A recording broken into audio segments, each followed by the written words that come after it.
Recording in progress. Good evening. I'd like to call this meeting to order at 5 p.m. and announce that the board will meet in closed session to address items 1 through 3. Mr. Superintendent, do we have any public comment on closed session items? We do not. Thank you. Then I'd like to close the public comment and recess into closed session.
The jobs of today require a new set of skills.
All right, everyone, welcome back.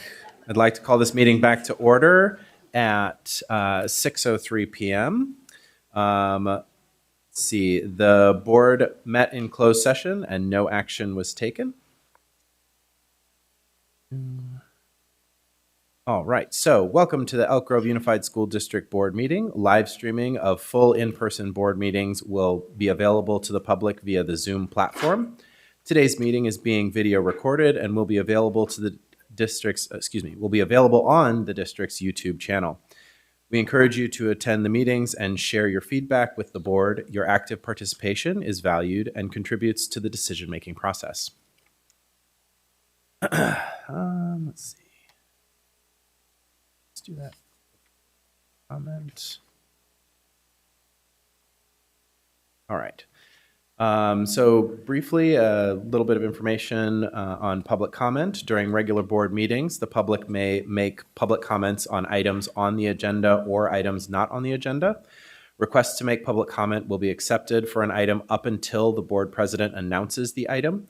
Generally, members of the public will be given 3 minutes to address the board. If there are 15 or more comments on a specific item, the board will reduce individual comment time to 2 minutes each. If there are 30 or more comments on a specific item, the board will reduce individual comments to 1 minute each. Individuals may not defer their time to another individual speaker to increase their total speaking time. Please be mindful that district students may be watching. You are encouraged to address the board and the public in a respectful manner such that all those observing, from children to adults, are made to feel welcome, safe, and valued. The board shall not permit any disturbance or willful interruption of board meetings. Persistent disruption by an individual or groups may be grounds for the board president to provide a warning and then to terminate the individual's privilege of addressing the board. Next up, Mr. Yang, would you like to read our land acknowledgement? Yes, I can. Good evening.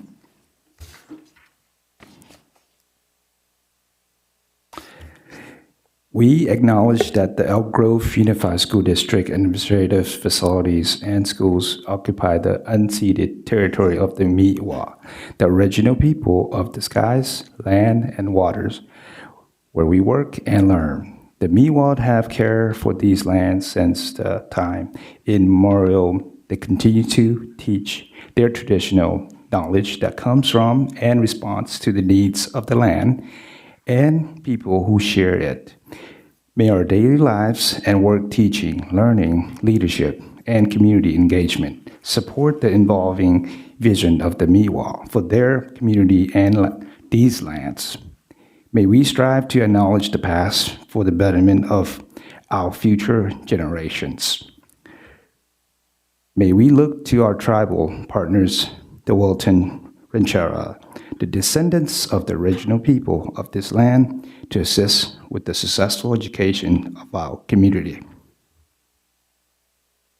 Excellent. Thank you very much. Next up is the Pledge of Allegiance. I'd like to call down Mr. Darren Gregory and Mr. Michael Levine and Levine, excuse me. And if you'll give us just a minute, Ms. Ballerini has some words for you. Yes, I do. Thank you. Elk Grove Charter School is honored to recognize Mr. Darren Gregory as an education partner. Elk Grove Unified School District recognizes Mr. Gregory for his ongoing contributions to the school's programs, staff, and most importantly, its students. Mr. Gregory has been involved with Elk Grove Charter School since 2019 when he enrolled his daughter as a 7th grader. She's now a 12th grader. Over the years, Mr. Gregory has served on the school's advisory council and most recently as the school's representative on the superintendent's parent advisory committee. Mr. Gregory has always been an advocate for the school's programs whenever asked. While serving the advisory council, he brings in his own expertise and experience to help with school decisions. Mr. Gregory's strength is understanding the unique needs of the school community and advocates for the students, staff, and parents or guardians. Most importantly, he is an integral part of his daughter's education and supports her as she strives to reach her goals and aspirations. We are honored to have Mr. Gregory and his family as part of the EGCS community and to recognize Mr. Gregory for his support over the years. To coin a phrase by a former student, we are lucky to call Mr. Gregory a Falcon for life and appreciate all he has done for the school. Thank you. Thank you. Excellent.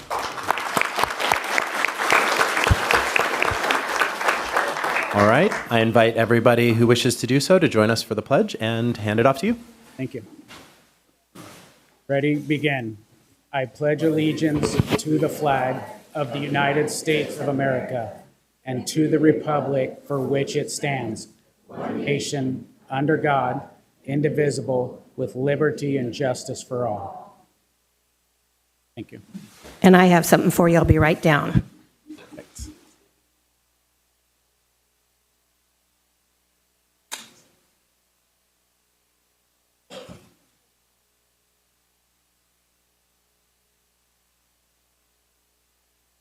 We even have an audience very close.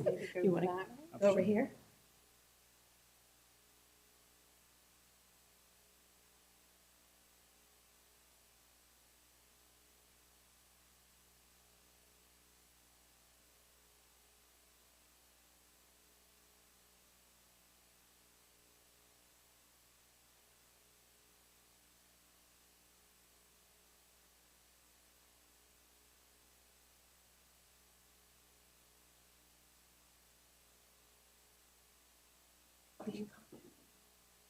All right.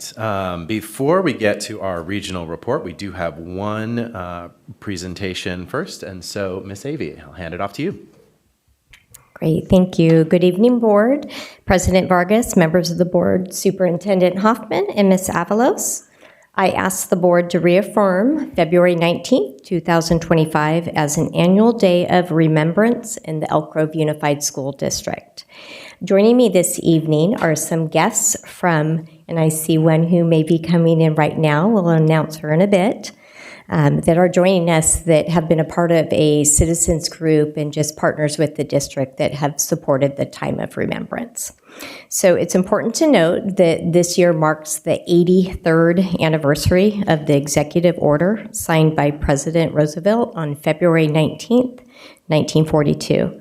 The order proclaimed California, Oregon, and Washington military zones and led to the forced removal of 120,000 Japanese Americans to incarceration camps for the duration of World War II. After Japan surrendered in 1945, marking the end of World War II, the United States began to close the internment camps. Restructuring their lives after World War II was difficult for many Japanese Americans. Most lost their homes, their farms, their businesses, and all their properties. Their education was disrupted, and acts of discrimination and violence was commonplace. In 1988, President Reagan, recognizing that a grave injustice had occurred, he signed H.R. 442 into law, which authorized payment and an apology letter to each surviving internee. Annually since 1983, Elk Grove fifth grader students have visited the California Museum's longest running exhibit. I think I calculated we're at 42 years with participation with Elk Grove, which is really amazing. During this time, running exhibit uprooted Japanese Americans during World War II, which surveys a century of Japanese history through the personal stories of formerly interned Californians. This exhibit runs from February 12th through April 4th. Students have the opportunity to learn about the Japanese internment and about the rights that were denied to U.S. citizens during World War II. And at this time, I would like to invite up, I don't see Mariel in the room. Come on down. So as our guests make their way to the podium, just to give for new board members in our community, this has been a longstanding partnership with Elk Grove. I was a fifth grade teacher at one time in the district and used to bring students to this boardroom to actually view the museum. It now has moved to the California Museum. And I think I have with me tonight is Christine Umeda, and I will allow her to introduce her guest and share some words with the board before we ask for the resolution to be approved. Good evening, and here with me today is Sean DeLiso. He is a education director at the California Museum. And, you know, for many years, the program actually happened not in this boardroom, but one of the boardrooms. And when we outgrew that, we found a home at the California Museum. And I must apologize. For some reason, Marielle Tsukamoto has not arrived. And so she's left us to carry the heavy lifting today. And most of you are very familiar with Marielle, especially through her mother, Mary Tsukamoto, who was a longtime educator within the Elk Grove School District, and who really thought about this as an educational tool, not just to talk about what happened to a group of individuals who lost who were really, because of the face of the enemy, were incarcerated, but to talk about the constitutional issues that really arose in terms of how people can be denied their rights, and to be a safeguard using this lesson for letting it happen again. And so we've tried to bring the students, and we've had, I think, maybe 3 generations of students come since we have begun.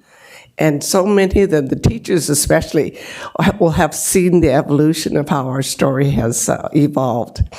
I'm here today, I'm Christine Umeda. I am a survivor of the incarceration centers. I was 4 years old and my family was incarcerated, very much like Marielle. She's much more articulate and able to talk about this because of her educational background. And I know she'll be truly mortified that she has missed this opportunity. But we thank you.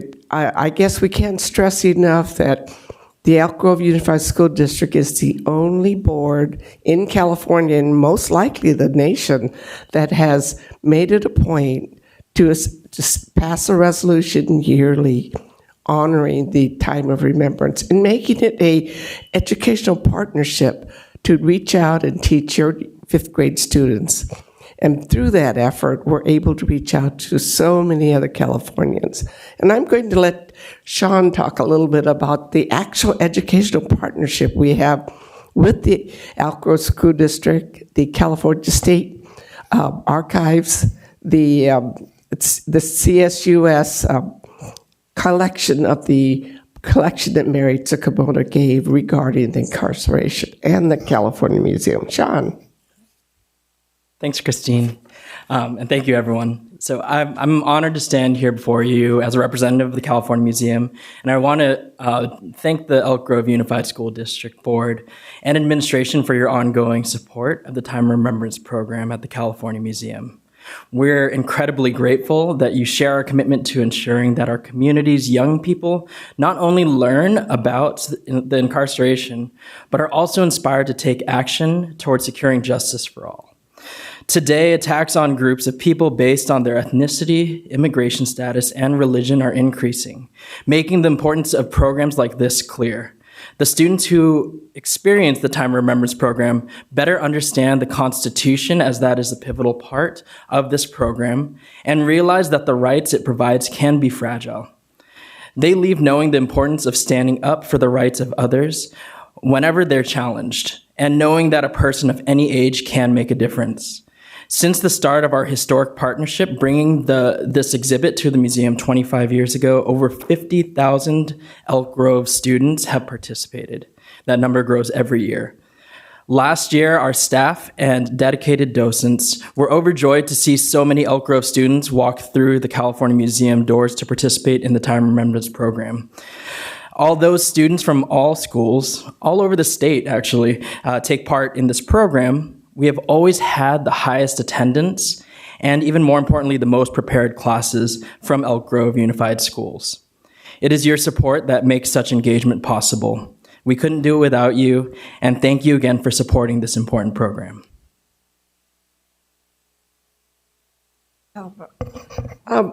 just for your reference, and I brought some additional flyers to leave with you. This year's program, we have been trying to expand on the whole issue of incarceration and justice. So this year's program our program is on February the 8th at the California Museum, and our focus is on Black reparations, reparational justice. We are honored to have 2 members of the California task force that met on the Black reparations issue, both Don Tamaki, who is an attorney in San Francisco, very prominent in the redress movement for Japanese American, and Dr. Cheryl Grills. We know that none of these issues can be done alone, and we must thank the Black community who stood up for us as many other other groups did. But we wanted to be sure that these issues are becoming more in the forefront.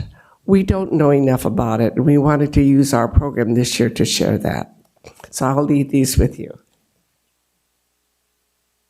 Thank you so much. And with that, we'll turn it over for the proclamation. Excellent. Thank you. All right. Mr. Yang, do we have any blue cards on this item? Board President, no blue card on this item. Thank you very much. With that, I would invite a motion to adopt resolution number 47, reaffirming the Day of Remembrance resolution originally introduced by the Elk Grove Unified School District in February 1983, declaring annually a Day of Remembrance across the Elk Grove Unified School District. Sure. I'll be happy and honored to move the motion. Wonderful. Is there a second? I'll second it. All right. Motion by Mr. Yang, second by Ms. Ballerini. Is there any additional discussion? All right. Would you like to say? Well, I would like to say thank you for all your efforts from the start till now. It's only an effort that I could only imagine how hard it is to establish this and continue to exhibit the hardship from the beginning to now, and continue to showcase the right of the people based on our Constitution to our kids and to the people in our community. So thank you for your effort. Thank you very much. Any other discussion? Seeing none. All those in favor, please say aye. Aye. Aye. Any opposed? Motion carries unanimously. Thank you very much. Thank you so much. All right, with that, we move to our student regional report, Valley Region.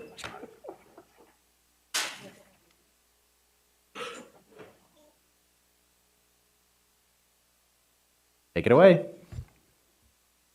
Good evening, Board President Michael Vargas, members of the board, Superintendent Hoffman, and Ms. Avalos. My name is Shihana Lee. And I'm Anthony Lozano. And we represent the Valley Region, where all students learn through diverse opportunities and experiences. At Valley High School, we learn in the classroom through our amazing pathways: fire tech, entrepreneurship, health tech, engineering, and graphic designs. Programs like AVID, interactive electives, and after-school tutoring and field trips enhance our learning. I myself have been part of Health Tech Academy for 3 years. Health Tech is a community health worker and training program where we get exposed to many different experiences by offering community service and internships. And through these offers, I was able to get more than 80 hours of community service and hands-on experiences like performing screenings like blood pressure, BMI, body fat, and many more.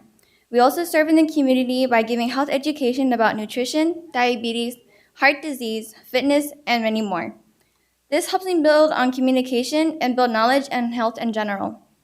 I have been working in the clinic that Health Tech opened a while ago for about 1.5 years, and I can say that through this experience, I have gained a lot. I was able to rely and trust with those that I worked with and build connections with the members that I served. I learned how to think critically and how to better serve my community, and I am also confident in myself and in my skills. But learning doesn't just happen in the classroom. It also happens when students join one of our 24 clubs: ASB, Link Crew, Band or Choir, Theater, and Athletics. Students interact with each other and grow in collaboration and communication skills, builds confidence, and we learn to take pride and ownership of our campus.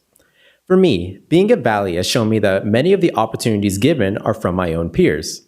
Up until last spring, our mathletes team had been dormant for years when one of our students was able to revive it, and in less than a year, bring it up to over 30 consistent members, myself included, all looking to challenge ourselves in a way that we hadn't before. Furthermore, for the past 2 years, I've been serving as the president of Key Club, a community service-based club built on student leadership. It's given me a place to hone my own leadership skills while also being able to serve my community, showing me the value of cooperation and teamwork and what can be accomplished through that collaboration. And of course, one of my biggest learning opportunities has been ASB. Still building my leadership skills, ASB has also offered me the chance to grow skills I didn't think I'd ever have. Public speaking was something I'd been scared of for most of my life until recently. Pushing through that fear, after some nudging from our ASB director, Mrs. Pierce, it's become a skill that I can actually be proud of, driving me to become one of the main hosts for our weekly news videos and to speak to all of you today. And now we would like to introduce students from each of our Valley schools to highlight the learning happening on our campuses.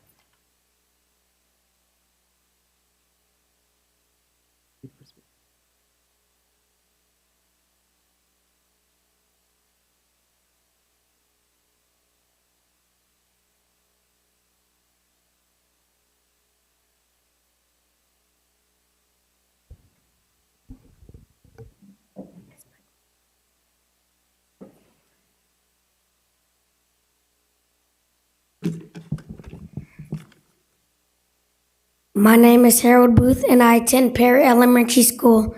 I am in 6th grade. I am a future leader because I collaborate with others.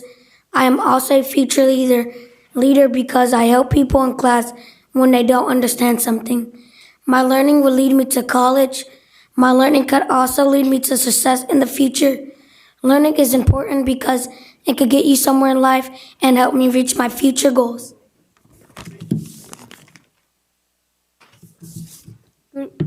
Good evening. My name is Valentina Rios, and I attend Perry Elementary. I'm in 6th grade, and I attended since preschool. Good evening. My name is Valentina Rios, and I attend Perry Elementary.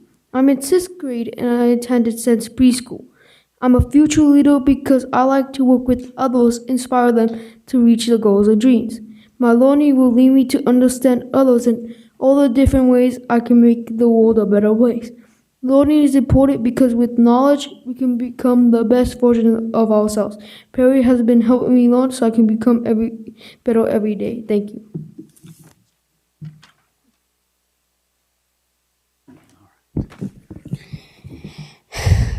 Good evening, members of the board.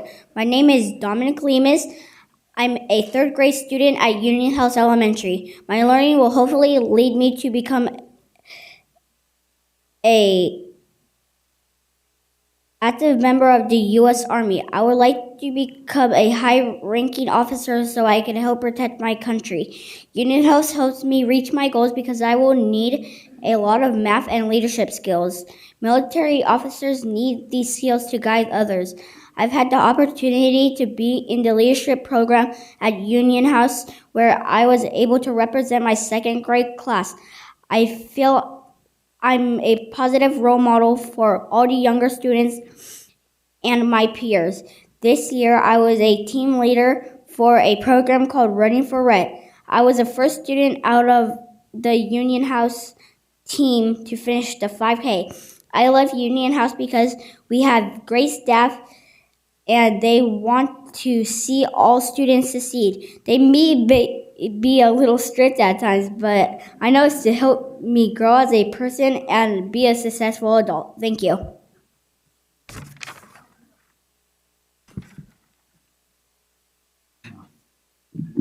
Good evening, members of the board. My name is Xavier Bryson, and I'm a 4th grade student at Union House Elementary. My learning will lead me to a great future and a chance to go to a really good college like Sac State or UCLA. Union House prepares me for my future by getting me ready for middle school. Union House teaches us kindness towards others.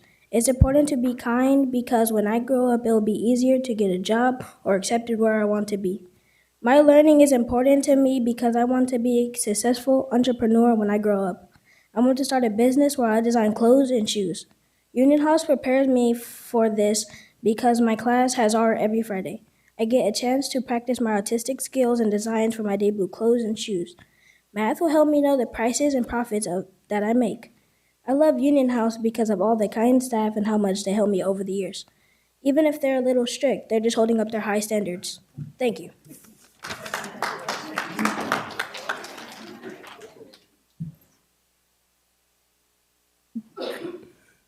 Good evening. My name is Viviana Blanco at Charles Mack Elementary. I am a future leader because I am kind, respectful, and I put a lot of effort into school. My learning will lead me to be successful, and someday I will be a future leader and keep people safe by being a mechanic and working carefully on automobiles. Learning is important because if you don't learn, it will be difficult to be a future leader and you will never have room to grow. I have a bright future.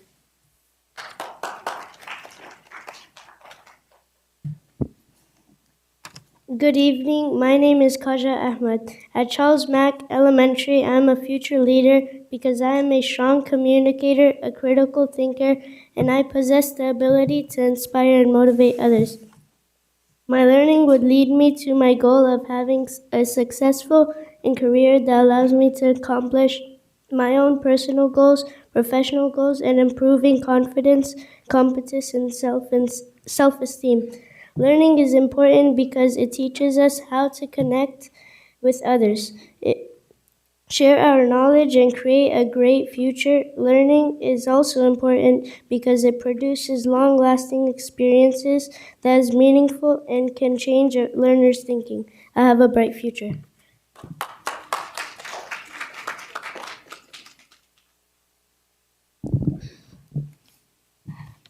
Hello, my name is Anthony Benavides, and I am coming from Herman Leinbach Elementary School. Learning is important because if you never learn, you won't grow, and growing is an amazing thing. It helps you handle all kinds of situations in life. One of the most important things I've learned this year is to have a growth mindset. It means to have a positive mind and not think negatively. My fourth grade teacher taught me to always have a growth mindset. I think it helped me because when people told me to give up, I didn't. She encouraged me to do things that were outside of my comfort zone. For instance, she pushed me to do a school announcement in front of the whole school. Another reason why learning is important is because you can learn to be a better leader. Being a leader means to bring up the weak and be understandable. One of the reasons I want to be a leader is because my fourth grade teacher said she saw something in me. She was the only teacher who ever said that. From the next day on, I changed my perspective and never gave up after that. Then I got an amazing teacher in sixth grade. He has pushed me to be a better leader. That is why I'm a leader, and I think learning is important. Thank you all for listening.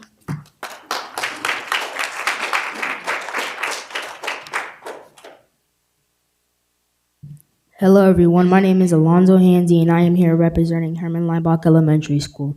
Learning is important because you get to learn new things while having fun. One of the most important things I learned was to have good self-esteem and believe in yourself. The reason I bring that up is because in third grade I had this teacher that said I was never going to make it in life because of my behavior and lack of respect. From that day on, I wanted to prove her wrong. I tried my hardest to get better and got a 3.0 GPA. In fourth grade, I flunked because of my behavior and grades. In fifth grade, I had this wonderful teacher that brought me up and told me that she believed in me. From that day on, I am now an honor roll student. If I could keep this up, I could go to any college I want. That's why I think learning is important.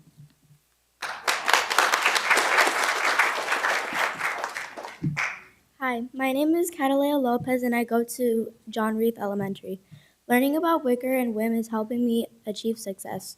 Wicker stands for Writing, Inquiry, Collaboration, Organization, and Reading, and these help me create a strong academic foundation for success. WIM, which stands for Writing in the Margins, helps me understand reading in a deeper and more meaningful way. These tools are helping me grow as a student by improving my critical thinking, organization, and how to share my ideas. They will lead me to achieve my goals and prepare me for success in the future. Thank you.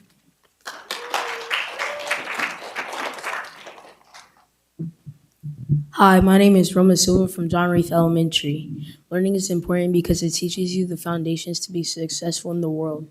One strategy I like to use is AVID. AVID stands for Advancement via Individual Determination.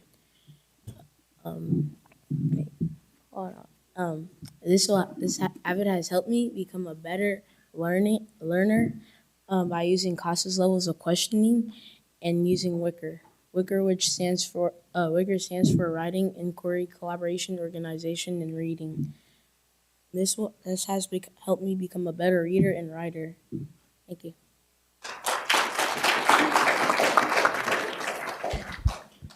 Good afternoon, everyone. I am Mohammed Bara El-Fala, a student athlete that attends Samuel Jackman Middle School. As a student who attends middle school, I am very serious about my grades and like to maintain a 4.0 GPA at all times, as it will help me in the future by being consistent. Since I am a student athlete, having good grades is very beneficial. My friends and I compete to see who has the best grades, and my teachers are very understanding of my demanding schedule. This support keeps me motivated to maintain my grades. Things I enjoy doing at Jackman are sports, including volleyball, basketball, cross country, and track. Being a competitive person, sports suit me very well. As the captain for the basketball and volleyball team, I take responsibility for being the best teammate I can be so I can create great relationships. My coaches inspire me to be respectful, honorable, humble. This year at Jackman, I am looking forward to different field trips such as Alcatraz, Rayleigh Fields, Sunsplash that I can attend with my friends. Most importantly, I am looking forward to graduating from middle school. My most memorable moments of 7th and 8th grade are meeting new people, such as my friends, teachers, and coaches, because they have contributed a lot to making me a better person. Thank you for listening and have a great afternoon.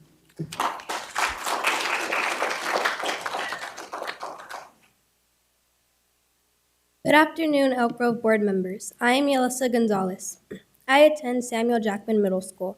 I transferred from T.R. Smedberg Middle School midway through my 7th grade year. I was nervous to attend Jackman, and to be honest, I didn't want to. However, to my surprise, the transition was easy. I made lots of friends because of the positive environment. The teachers communicated well, making it easy to learn. I wanted to make a beneficial impact in my middle school duration, so I decided to join leadership my 8th grade year. It has been a great experience so far. I learned how to advocate for myself and others, as well as learned how to communicate effectively with my peers and teachers, how to resolve conflict, and be a leader. Some of the exciting things I've done in leadership was presenting in rallies, speaking at John Reith Elementary about my middle school experience, planning events at school. This has helped me be comfortable with my public speaking and give me lots of leadership and collaborative experiences. My time at Jackman has been nothing short of amazing, and I am proud to be a Riverhawk. Thank you for your time.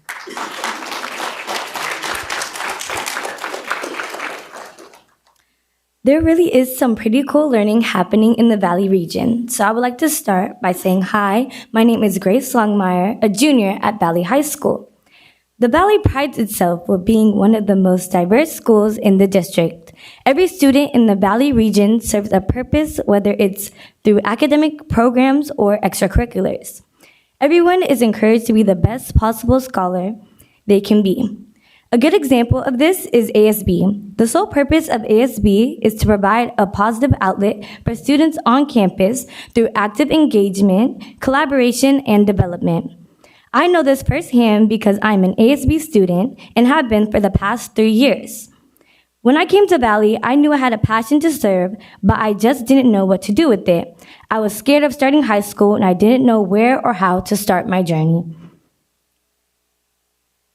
Then I met our activities director and student government teacher, Miss Pierce. Her class gave me the confidence to speak out, communicate, and trust, while also having to balance grades and learn time management. It's teachers like her that make this region so special. I have taken these skills and applied them to my everyday life at Valley, like in AP classes, in cheer, and our AVID program, clubs, and much more. Over these years in ASB, I've taken on a sum of responsibilities like class president, rally commissioner, and I participate in extracurriculars like BSU, cheer, community service, and much more. I have been inspired by my school's staff, teachers, and even my peers to be a part of something bigger than myself.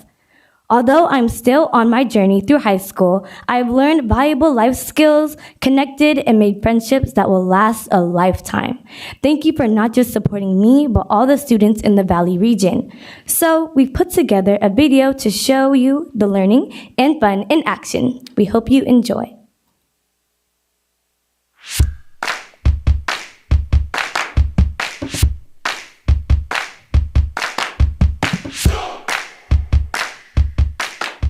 To Perry, come see AVID in action. Action!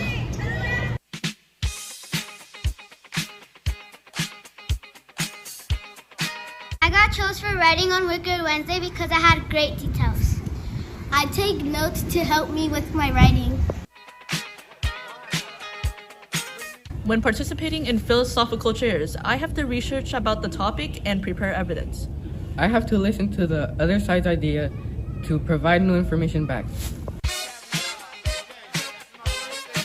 When I collaborate with my classmates, I get ideas for my assignments, and it's fun way to learn. Do it as a girl. I highlight with my notebook E blank A. When reading, we are quiet and listening to the teacher. We also highlight the vocabulary words. Thank you for visiting Perry. We are Perry Strong and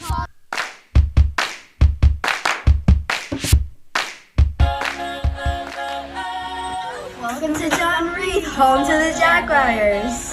Come on in. Come check out our high quality instruction at John Reed. I messed up tonight. I lost another fight. Lost to myself, but I'll just start again. I keep falling down. I keep on hitting the ground, but I always get up now to see what's next. Birds don't just fly, they fall down and get up. Nobody learns without getting it wrong. I won't give up, no, I won't give in until I reach the end, and then I'll start again. No, I won't leave. I wanna try everything. I wanna try even though.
I've been here since 3rd grade and I speak Spanish and English.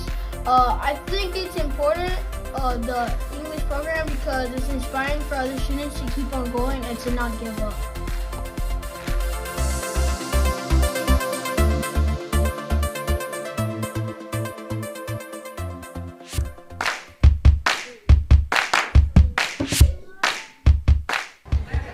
Welcome to Union House. We have a lot of great cultures.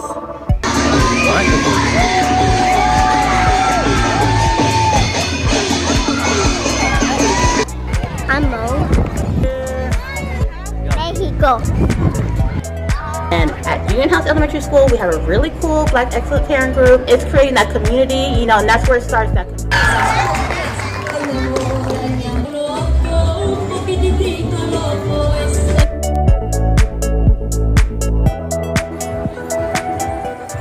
India, China, Cambodia, Pakistan,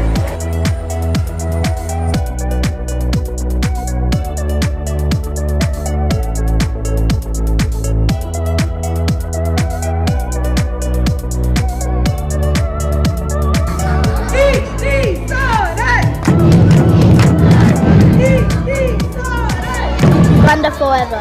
India, Vietnam, Tonga,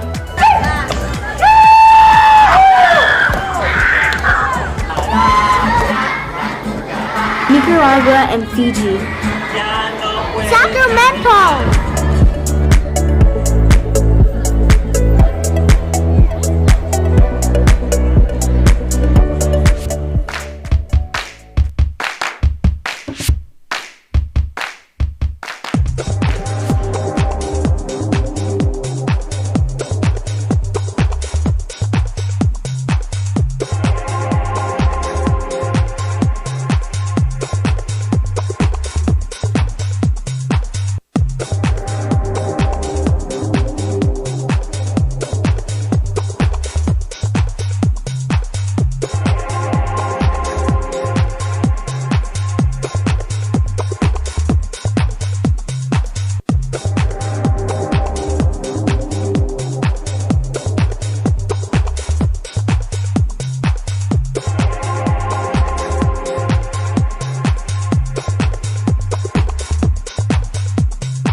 Stand up. Valley High. Yeah, we got the silver. Yeah, we got the blue. Say it, Valley High. There's nothing we can't do. Yeah, we got the silver. Yeah, we got the blue. Say it, Valley High. There's nothing we can't do. Oh no, you messing with the wrong crew. Oh no, you messing with the wrong crew. Oh no, you messing with the wrong crew. Watch out for the fleet. We coming for you. B-A-L-L-E-Y. You can see the power every time we strike. I said B-A-L-L-E-Y. Headed at the battle, not afraid to fight. We got the Vikings on the left, Vikings on the right, Vikings out the back, Vikings everywhere in sight.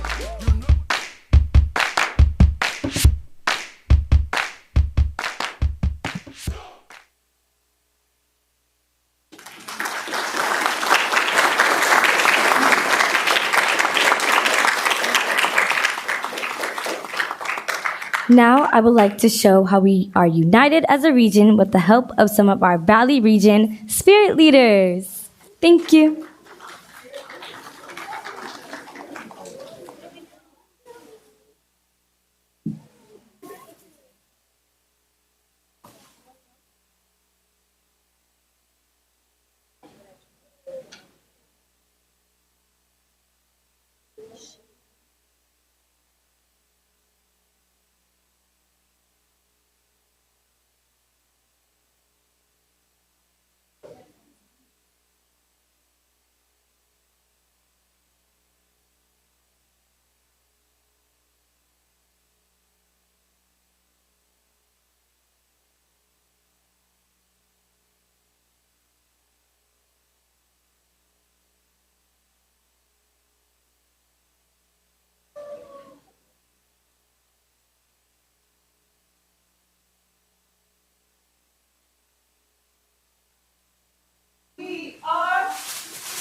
Thank you, students. Before we move on, I want to recognize the principals for the Valley region we have here. First up, Bridget Kemp Bell, Valley High School. Natasha Lewis Jones, Samuel Jackman Middle School. Abelardo Cordova, Herman Leimbach Elementary School. Samantha Moorer, Charles Mack Elementary School. Laura Anderson, Prairie Elementary School. Katie Hedrick, John Reith Elementary School. And Paul Cordero, Union House Elementary School. Thank you very much, and thank you to our students. You're now dismissed. Thank you. That was awesome. Thank you so much.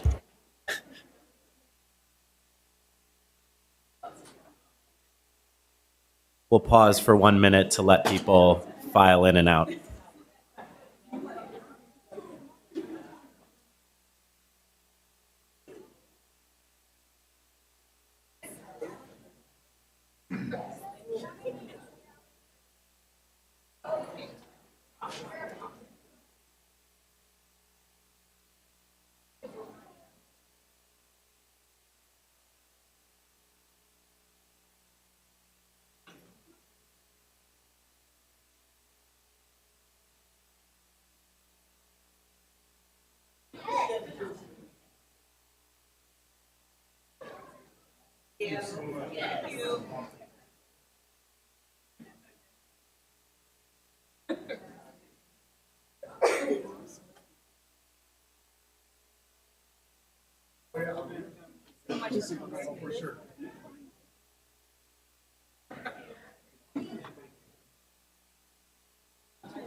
Hygienically safe.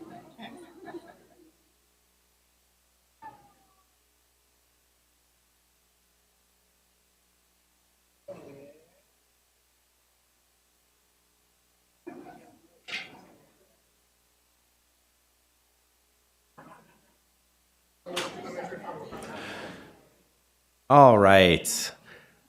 So next up, we're moving on to our resolutions for the day. So to kick us off, Dr. Collier.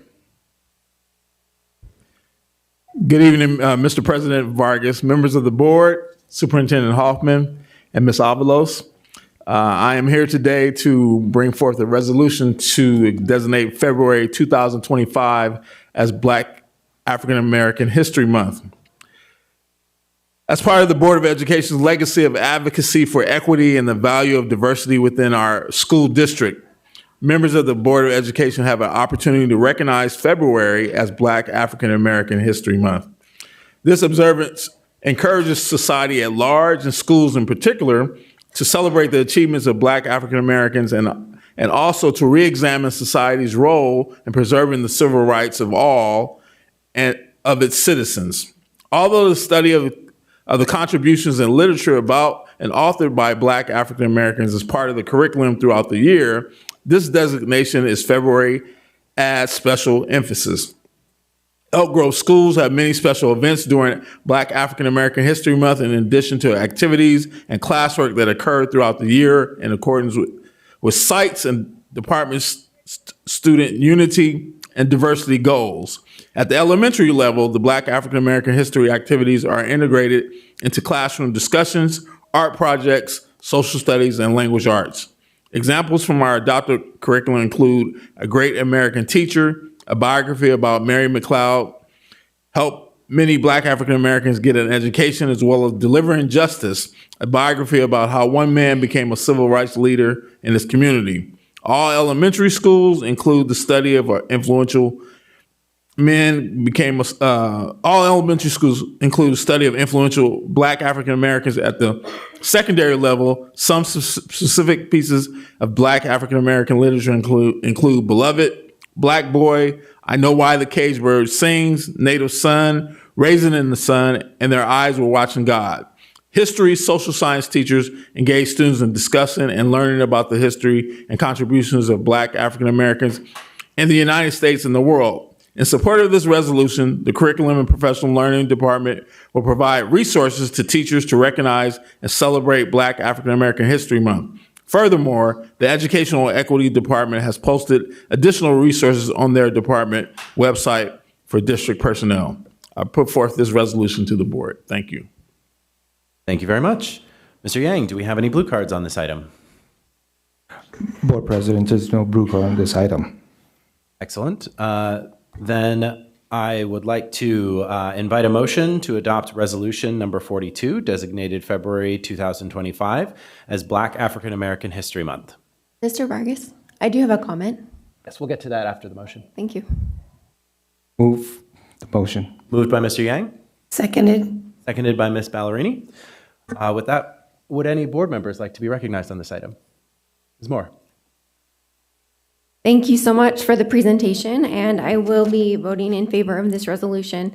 I just had a question that I brought forth to Mr. Hoffman before this meeting regarding the book Beloved, because it does have depictions of bestiality in it. And so my question was, how specifically will that be integrated, and to what grade level will that be presented? Sure. That book is primarily used for advanced placement 12th grade. However, it is available in the libraries and in the classroom, but primarily is used in the AP 12th grade class. Okay, thank you. I appreciate that it is taught in 12th grade, as it is certainly, I think, a sensitive topic. And I also think that shows that at some level we're recognizing that there's not an age, it's not necessarily age appropriate for all students. And so that's something that's important to me, is that we are recognizing appropriateness of materials and also communicating with parents if possible before the curriculum is introduced to students. So thank you very much. You're welcome. Thank you. Would any other board members like to speak on this? Hearing none, I will, all those in favor, please say aye. Aye. Aye. Any opposed? Motion carries unanimously. Thank you very much. All right, next up, Ms. Hubbard for Career Technical Education Month. Hello, good evening, President Vargas, members of the board, Superintendent Hoffman, and Ms. Avalos. February is recognized as Career Technical Education Month, a time to celebrate the valuable role CTE plays in preparing students for college, career, and life. CTE helps students develop the skills and knowledge needed to succeed in a rapidly changing workforce. And to kick off, I'd like to start with the video. Some of you have seen it before, but I'd like to show it to people who are new, and we get to see it on the big screen, right? So it's right here. If I do this right, oh, you have to click. Thank you. The jobs of today require a new set of skills. Employers want people who can communicate, collaborate, and think critically. But what's equally important is being able to apply practical skills and experience to the workplace.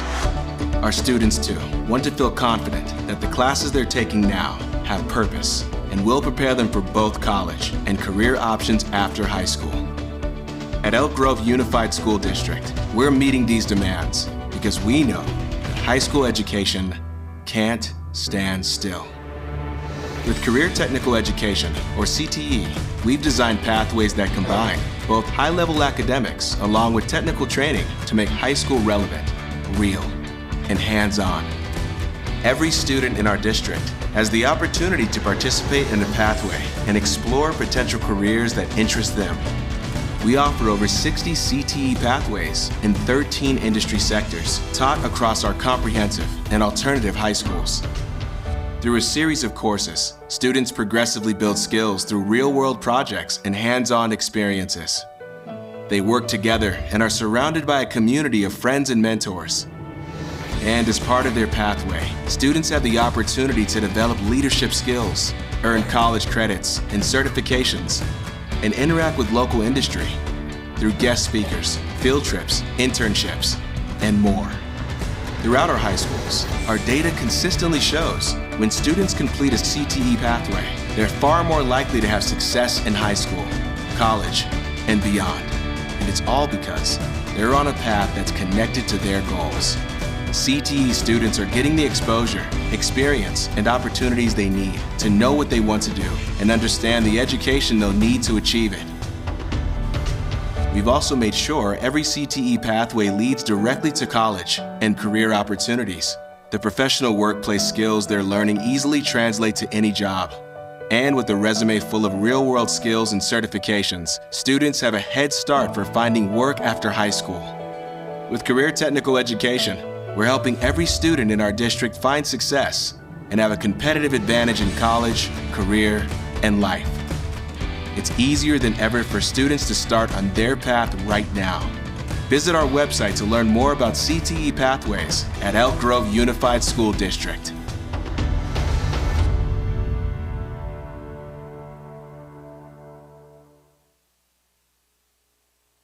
There we go. All right, well, thank you. It looks really good on the new screens, so thank you for letting me do that again. In the Elk Grove Unified School District, we offer a wide range of CTE opportunities, starting with exploratory programs in middle school and continuing through introductory, intermediate, and advanced courses in high school. In recent years, we've expanded CTE offerings in middle school through a course called Future Quest. This hands-on, interactive program allows students to explore various careers while also enhancing their literacy skills. CTE provides a clear pathway to future careers, and our mission is to ensure all students are ready for college, career, and life. By combining rigorous academics with technical skills and career readiness training, CTE engages students in meaningful learning and helps them understand how education connects to future opportunities. Students who can envision their future are more motivated to achieve it. In 2024, we focused on enhancing our CTE programs and increasing student success as defined by the California Department of Education dashboard through initiatives like dual enrollment, pathway completion, and work-based learning, or WBL. As a result, 3,361 students earned early college credit in 4,568 sections. 32% of our 2024 graduates completed CTE pathways, which is up from 26% in 2023. And almost every student in a pathway participates in some form of work-based learning. Work-based learning experiences start with the introduction to industry through guest speakers, industry tours, to ultimately prepare students for internship opportunities, all aimed at ensuring that students receive practical, real-world learning as part of their education. Currently, the district offers 66 CTE pathways throughout our 9 comprehensive and alternative ed locations.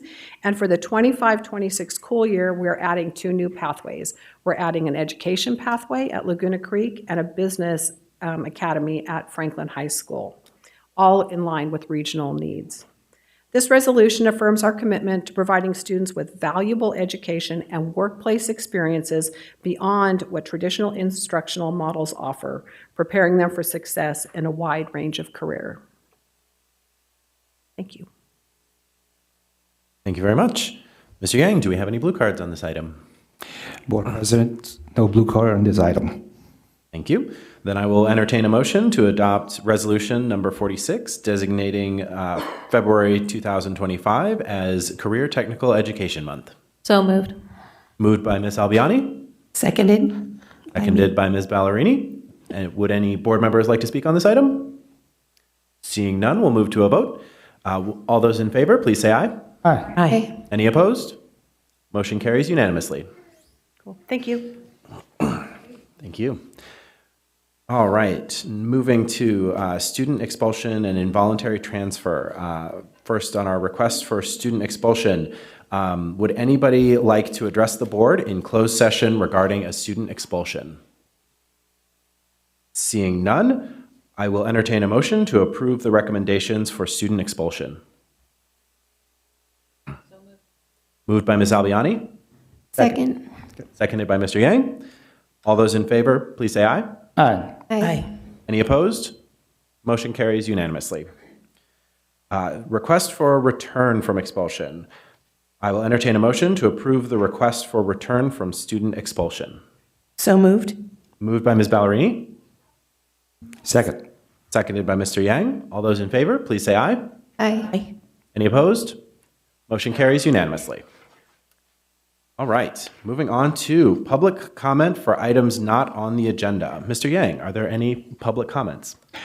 Yes, Board Presidents, we got a few. All right, let's get the ball rolling. First up is Red. Anel.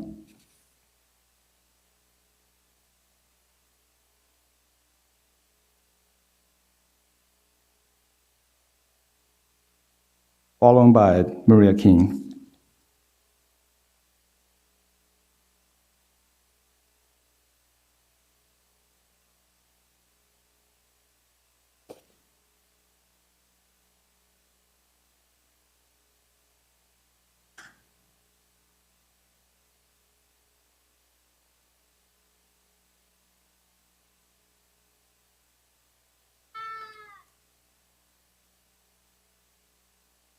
My name is Red. Hello, board members. I volunteer at a school, and I've been volunteering for about 5 years or more, off and on, in different grades with my grandchildren. I have no more grandchildren there, but I do volunteer. And I'm saddened and appalled by some of the education there at the school that I go to. And right now, I've worked with some of the kids that are a little behind. Some of them are way behind. Right now I'm working with a third grader, and how he got to third grade, I have no idea. He can't spell, he can't read. I mean, he can, but he's having a very difficult time. So the teacher that I'm volunteering with, I take him aside and I work with him. They had a spelling test today. He couldn't even keep up with it. How he got past the third grade, I have no clue, because he never should have. But yet it says no kid left behind.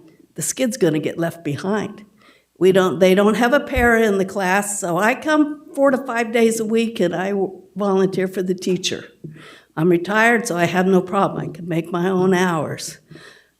But this has happened many times. I go to volunteer and there are kids that need help, so I work with them. But somebody's doing something wrong, because they shouldn't be that far behind. Never. And especially with this no kid left behind, that's, excuse my language, that's crap. There are kids and he's going to be left behind. I'm sorry, which makes me sad. He's not stupid, he's not dumb, he's very smart. Because when I work with him, he can work. But they don't have a para. Personally, I think we're spending too much money up here and not enough money down here to help the kids.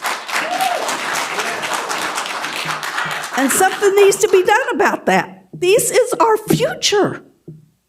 And if the kid keeps up the way he is, he's going to be a dropout. That is our future. Look at our world today. These kids are our future. We have to help them.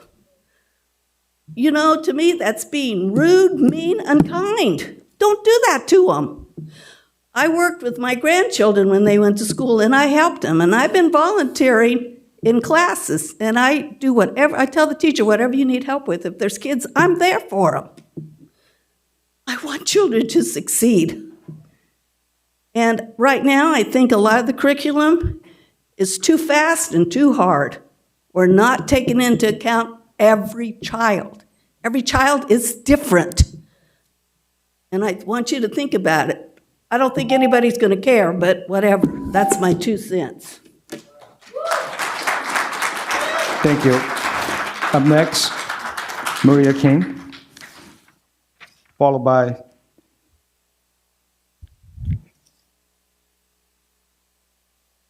Charlotte.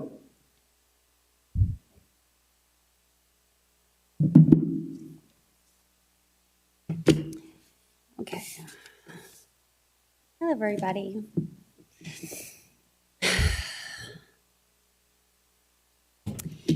In the fall of 2024, my son was expelled from school. For over a year, he endured constant bullying from a group of students who took his food items, yelled profanities, and made fun of his mother with cancer. This is all documented. I was in the hospital when I was notified that the bully once again pressed my son to fight, and they engaged in an undetected altercation in the locker room. 2 days later, immediately across the school, my son was attacked by 3 people who were related to the bully, including 2 adults. The following day, I met with the vice principal, Carry On, and notified him of these unsupervised incidents. Despite evidence of past aggressive behavior from this group of boys, the hearing coordinator, Don Gordon, decided to expel my son because the bully experienced a nose fracture. I reached out to my school board representative, Beth Albiani. I spoke to our superintendent, Chris Hoffman. I even met with the mother of the bully and discovered the father passed away 4 years ago. I learned he loved animals and has friends who also lacks a father at home. After 3 months of home suspension, where he focused on multiple therapy sessions, achieving high online grades, and receiving a text from the other mother agreeing to a no-contact contract, after we requested to return to his original school, the district denied him. I felt so much pain for him, as I was also bullied in the Elk Grove School District. When you experience hate from a group of people, they victimize you to believe that you lack choice in your life. They taunt you, and you're put into a mental prison where you want to change schools, change your appearance, change your persona, even commit suicide because of the psychic attacks. I would never know what it means to walk in my son's shoes, a young teen who experienced divorce, the death of his uncle, and the stage 4 diagnosis of cancer of his mother, all in the same year. I can't imagine what it felt to not react after being called another foul name, after he was forced to walk to school 45 minutes after calling 911 for me. I can't imagine the courage it took to avoid conflict for over a year and feel you had no choice but to fight back when all your protectors weren't protecting you. The moment he stood up for himself was the same moment he lost his friends, his team sports, his education, and his high school experience. And now, here we are. My son wasn't just bullied by a young boy who lost his father. He was bullied by a group of grown adults that, despite his mental health challenges and steps to improve himself, removed his ability to choose to go back to the school he never wanted to leave. We learned 3 essential lessons being part of the Elk Grove Unified School District. We learned when you speak up, you get in trouble. If I didn't tell the vice principal about the altercations, my son would still be in his school. Ms. King. We learned that bullies attacking vulnerable people isn't limited to students, that this behavior is top down. Ms. King, your time's up. And with poor leadership, bullies Please, become victims. we have to limit public comment to 3 minutes. Fine. But this is very passionate because I had cancer and I was bullied I by understand. this district. I understand, but we have to limit public comment to 3 minutes. Thank you. Me and everyone Thank here, you. everyone on Zoom will hold who should be held accountable for what happened, not to my son, but for Thank you. every child. Thank you very much. Thank you. Thank you. Next, Charlotte, followed by Sylvia Garcia.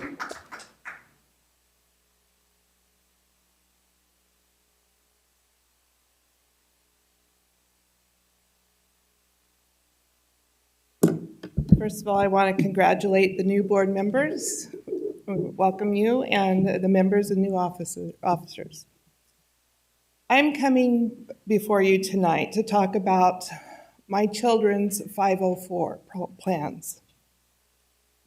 One had major back surgery, $500,000. The other one was diagnosed with leukemia. He's better now.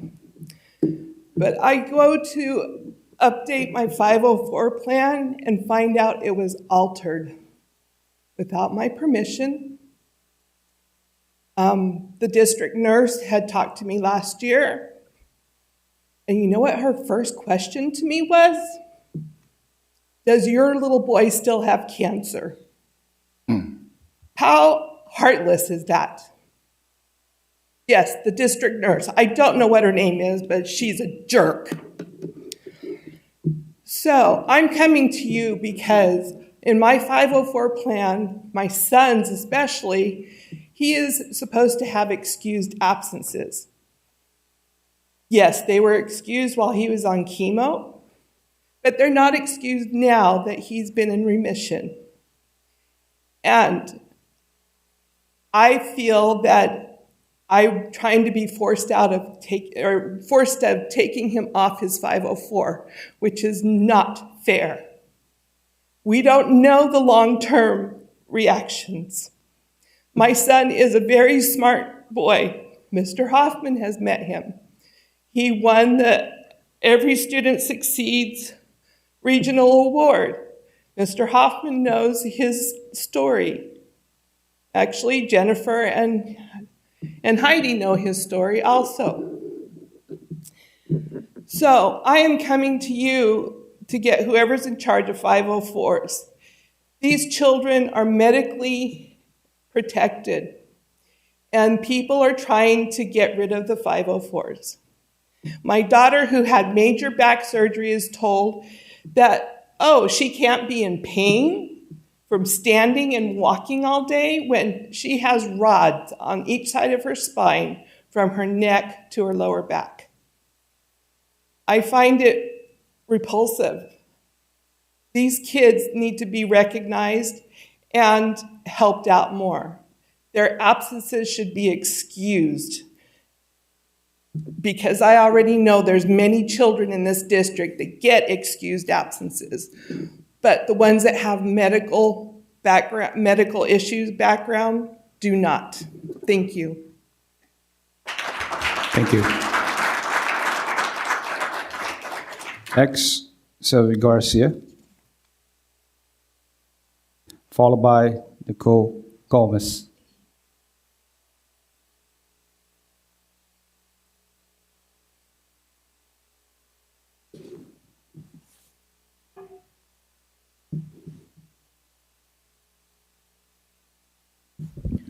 So some of you might remember me. I'm Sylvia Lopez Garcia. I'm a school bus driver now for a little over 8 years. This is my partner here, an attendant who helps me. And without him, I would not be able to transport most of these kids that we transport. I'm gonna be covering a couple things. We need to fix some things that are going on with our budget, obviously. Some of you making well over $400,000 a year. You guys are not putting money back into the schools, not into transportation, not into our retirement. We got a pay raise and now our benefits have gone up. We are paying anywhere from $400 to over $700 a month out of our own paycheck to pay for our own children's medical bills, benefits, and that's just the drivers. That's not even including the attendants that don't make enough for what they do, or the mechanics. The mechanics we can't keep. Average diesel mechanic makes $40 an hour. They don't make that. Starting is $20. How are we going to get someone with $20 an hour when minimum wage is what now? I mean, come on now.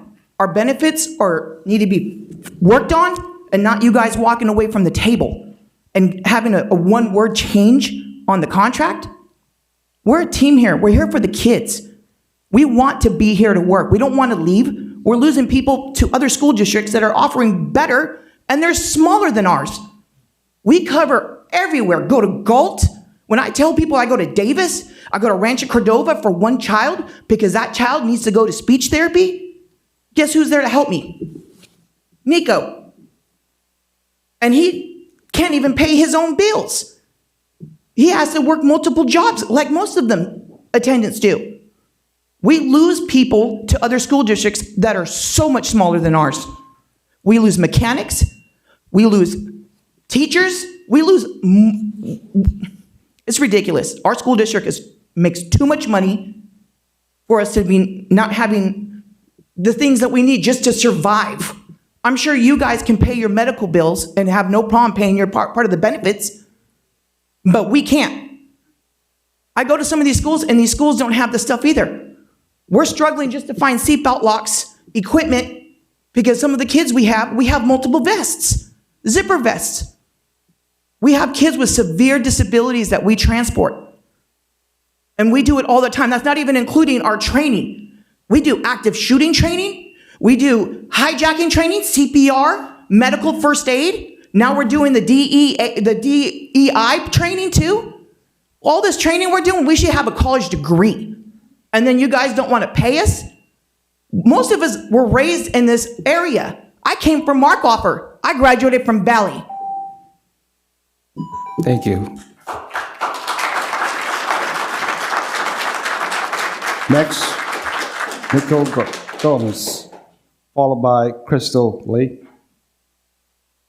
Hello, my name is Nico Gomez, and as a bus attendant, we face a lot of challenges that have to do with kids' behaviors and unpredictability of what they may have going on mentally. Depending on how their day goes, we have to deal with many different challenges, whether it's how they want to physically express themselves, like hitting or grabbing, spitting, all of the above. And there are many cases where we have to clean up after them if they have incidents that happen, whether it's either the school needs to change them or the kid has issues with going to the bathroom at specific times, going on the bus, things like that. We have to take care of that so it's safe to transport other students, because if there's urine, if there's manure on the bus, then we have to make sure that everything's all right before we transport other students so that they don't breathe that in, so that they don't have problems with being able to sit close to that area. We have to make sure that it's clean. We have to make sure that we help our bus drivers and let them know that we have their back, because it's just us two on the bus. And it's hard sometimes depending on how many students you have. There could be one student that could be the equivalent to the difficulty of handling like 4 or 5.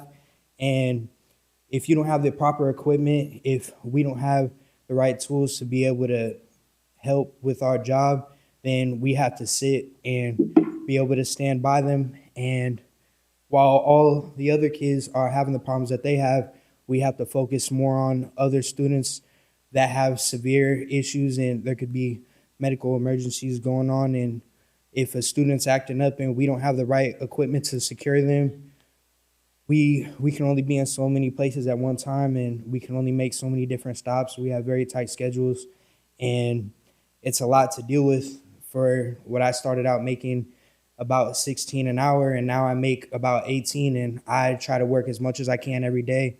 I go to school at the same time, and I try to work for however much I can get, and most of the time I'm able to get something, but I'm very low in seniority. I've been working for over a year here, and I enjoy it. I enjoy being able to learn and being able to see how the kids are, be able to understand that there's more problems than anybody can ever imagine, working firsthand with kids with special needs and being able to understand that the world's bigger than we see it, and working with kids with the severity of their disabilities. I understand that people need to know and recognize that there is a lot of problems with what goes on with kids with special needs, but as long as we work together and we're able to... Thank you. Your time's up, sir.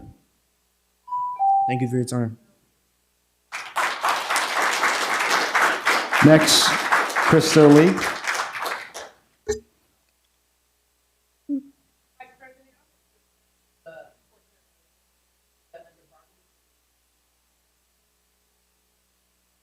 Which item is that? Marketing. Okay, so it will be, is that okay, Chris? Yes. Okay.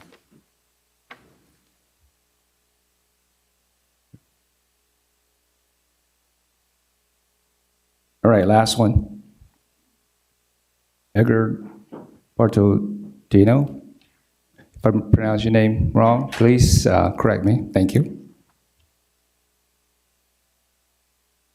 Good evening, everyone. To the board, thank you We value the opportunity that our community and our bargaining units, as well as the brothers and sisters today, are able to join us and you can hear us. Hi, my name is Edgar. I'm a driver with transportation at the Elk Grove, as well as a steward to local ATU 256. It's an honor to address you all today. As a steward, it's not just our responsibility, but our privilege to stand up to those who may not have a voice with certain matters. We have been entrusted to uphold our contract, ensure that no laws are being overlooked, and advocating for well-being and experience of our members, because the heart of the people is where it's at. Now that we stepped into the 25, I want to say Happy New Year's, right? We have a lot of excitement, a lot of opportunity ahead of us, a lot of change, build a better, stronger community together. However, we have overlooked a few items. It's crucial that we take this time to really listen to our members, to see the back row and really understand why we're here. We have 68 schools and growing. We have about 5 to 7 more schools in the next 5 to 10 years. SHOP takes care of not only 150 plus buses, maintenance, some of CDE, CHP. It's a staff of 9, understaffed. Okay? 2 are about to retire this year. We're at staff of 7. Recruitment has been a top priority. We work with the district. We've emailed back and forth. We have yet to meet even close to where we need to get. They also need training. We have a program, but it's kind of hard to get in it. Okay? And we get new buses. There's no proper training. We use warranty as a backup. They're under warranty.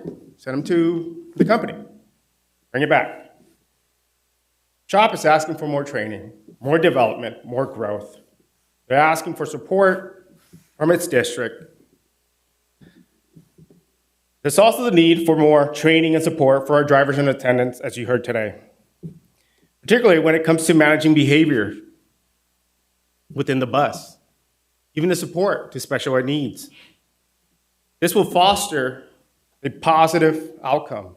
We know that, but we lack certain training. We have been working with the district. We have yet to see improvement in there. Our staff members deserve more hours, better benefits, and opportunities. They definitely do. We stay about 12 to 14 hours every day. Average contract, 6 hours. The rest, we try to get here and there. Pick and choose where we can, right? At 150, that's just drivers. Then you have 50 attendants, 200 people. Goes by seniority. So we do our best. We budget our best. Looking at the financials, we know there's an opportunity there. We can do better. We can do way better. Finally, our facility. We have outgrown it. Our parking lots, we're just parking anywhere at this point. We're just making spots. We're in the reds, we're blocking fire hydrants. I hope with the new facilities program, we highlight these issues. We cover these issues. I think together, we can change. We can work together, make it better. But it starts with listening. It starts with listening to those people. More than your directors, more than your management. Thank you for your time. Thank you.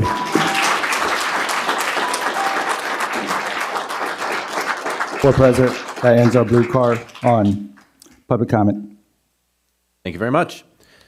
All right, next up is the consent agenda. Mr. Yang, are there any blue cards on the consent agenda? Board President, there's no blue card on this item. Excellent. Start out, would any board members like to pull an item from the consent agenda? Motion?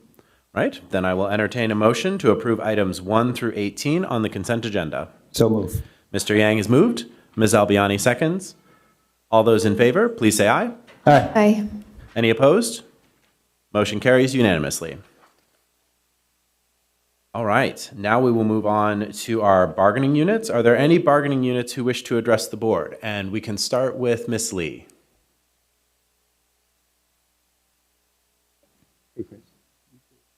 Good evening, Board President, Vice President, Board members, Superintendent Hoffman, ATU Local 256, and my distinguished bargaining unit partners. My name is Crystal McGee Lee, and I come before you again because I made a promise to you. I said, Happy New Year, and I said I was going to come before you to, talk to you and speak with you. And as you can see, some of my members have already shared with you. And I want to talk to you about good orderly direction. And the reason I say that is we need good orderly direction, and usually good orderly direction, when that comes to term, my mind, meaning as in safety of our children. If we don't have the correct safety things or tools necessary, then that's not good orderly direction. All of us need that in businesses. Another thing comes to mind is if someone has an issue and they get in trouble and you have what we call progressive discipline. I told you I was going to come and be transparent with you. If you look in some of the contract, there's no progressive discipline. So in my mind, that's not good orderly direction. Because good orderly directions means, they put the perfect person on a cross, everyone makes the mistakes. So you can't go from making a mistake to termination or making a mistake to 3-day suspension. That's not good orderly direction. Good orderly direction, it means a command, chain of command. In my mind, if you have a attendant needs something, they don't know where to go. It's not transparent. One person says one thing, another person says another. The reason I'm bringing you these issues is because I'm a first-term president, which is 3 years. So in the 3 years, some of these things I've brought to the attention of these distinguished gentlemen and ladies on your board. So now I'm bringing it to you so that I could be transparent, like I said. I'm not going to be before you long, but the one thing that I noticed that I feel like you want me to keep coming back is every time I come back, Valley High School is up here on the podium, and you having some kind of award to VHS, so I appreciate that. But another thing about good orderly direction, a lot of our attendants, as you heard that one attendant, because we have specialized kids and children, we need certain tools to facilitate a safe transfer. And so I know before you're going to come, you're going to hear some other things later on down the line, but good orderly direction is what I think business need, and that allows things to be equal. But where I come from too, good orderly direction means God. So if you're a Christian, 1 Corinthians 12:13 says, all Christians, regardless of their background and social status, are united as one body through the Holy Spirit, signifying that everyone is equally part of the Church of Christ and share the same Spirit, making them one body. We are all one body. We are all Elk Grove School District unified.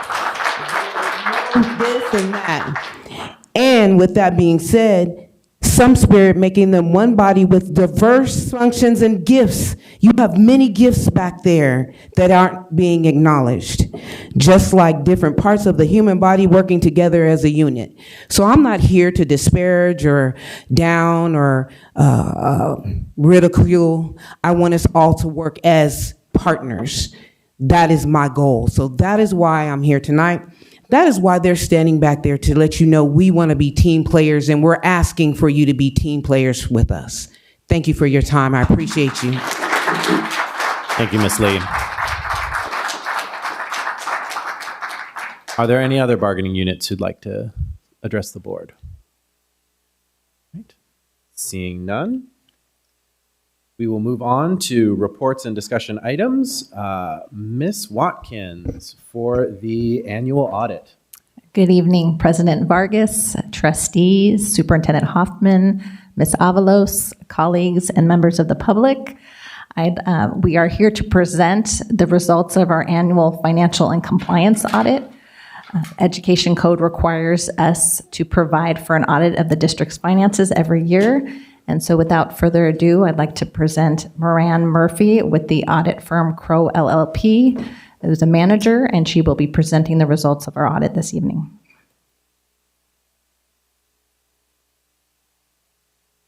Yeah, this works.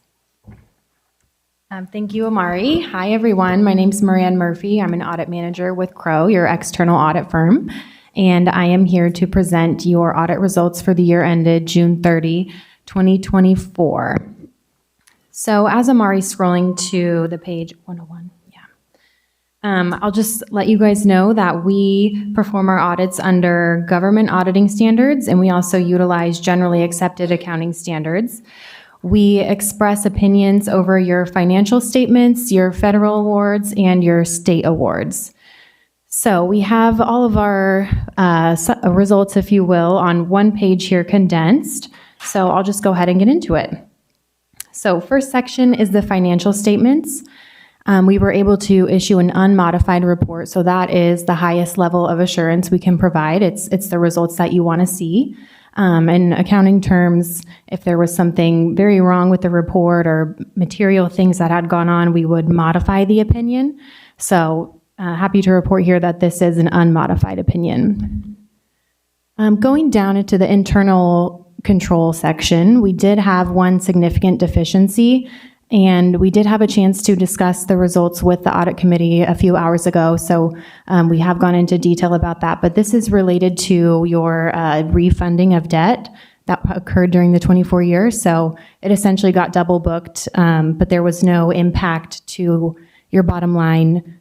So that's why we were able to do a significant deficiency on that one.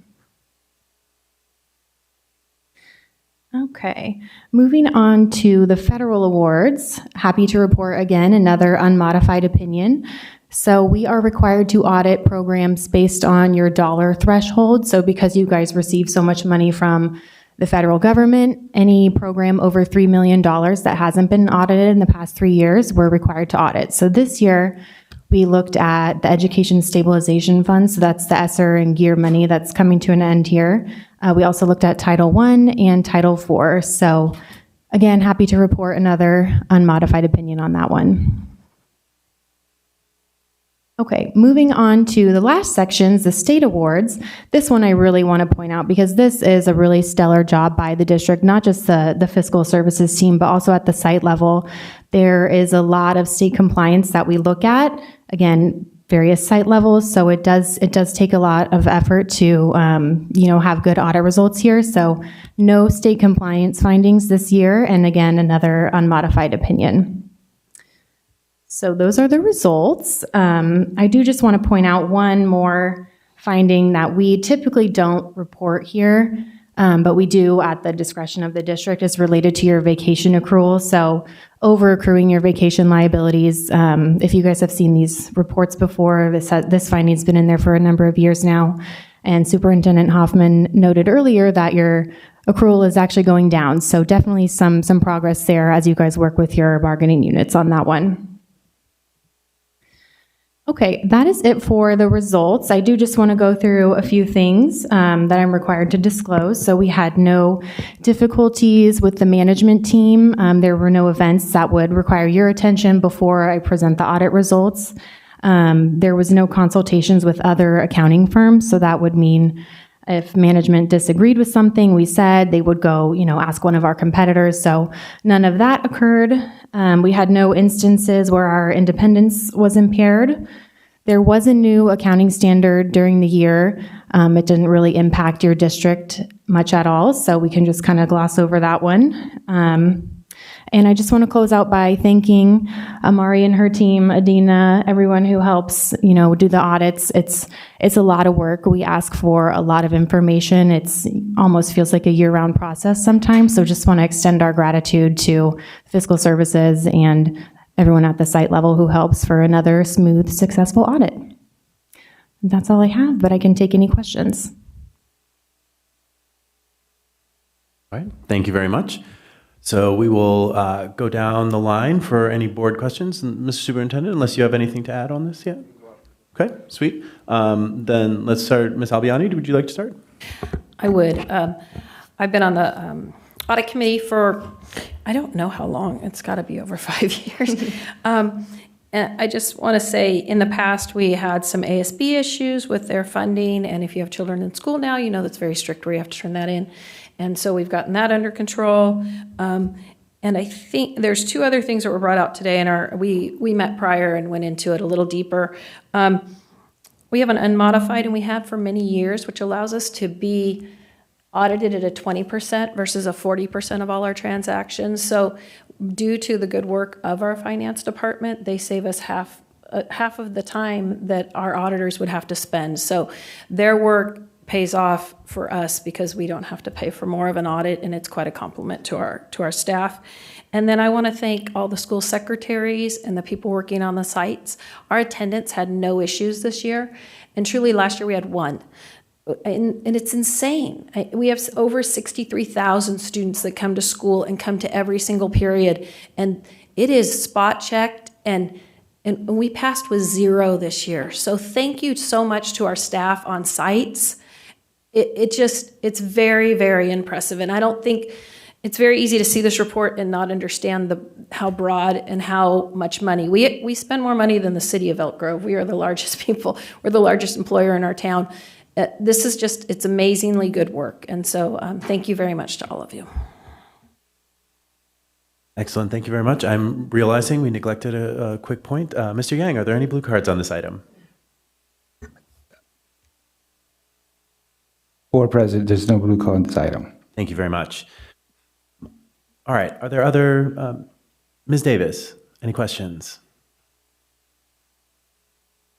No questions, but thank you for the report, and I appreciate the comments about the school site staff. Being a former school secretary, I know the work that our school office assistants put into ensuring that we have those forms, everything, T's crossed, I's dotted. So I appreciate that, and I know at the district level they have just as much too, so thank you. Yeah, of course. Thank you. Mr. Yang. Yeah, thank you for the report, and I too want to thank you for all the hard work behind the doors that shows us this report. So thank you very much for all the effort. Thank you. Ms. Chen. No comments. Thank you so much. Thank you. Ms. Ballerini. Since she's shouting out her people, I'd like to shout out to all of the school site controllers, all the people that work in those fields. It's a lot of work. You've got your ASB people out there. You've got your activities directors. There's money all over the place, and it's a lot of work to keep track of it. I appreciate the finance department doing such a great job, and I know that vacation accruals have been a problem for many years, and I was very excited to see that we're getting that a little bit better under control. People need to take their vacations so that you can retire someday. Please take your vacations. All right, that's all I have to say. Thank you. Thank you, Ms. Ballerini. Ms. Moore. I don't have much to add, but I do appreciate the positive feedback you have about the district staff. That's encouraging, and thank you for your work. Excellent. And for me, just thank you very much for everything. This is my first time on the audit committee, and the amount of information and the thoroughness and depth of the presentation was excellent. So I very much appreciate it. Thank you. I think that's it. So. Thank you. All right. All right.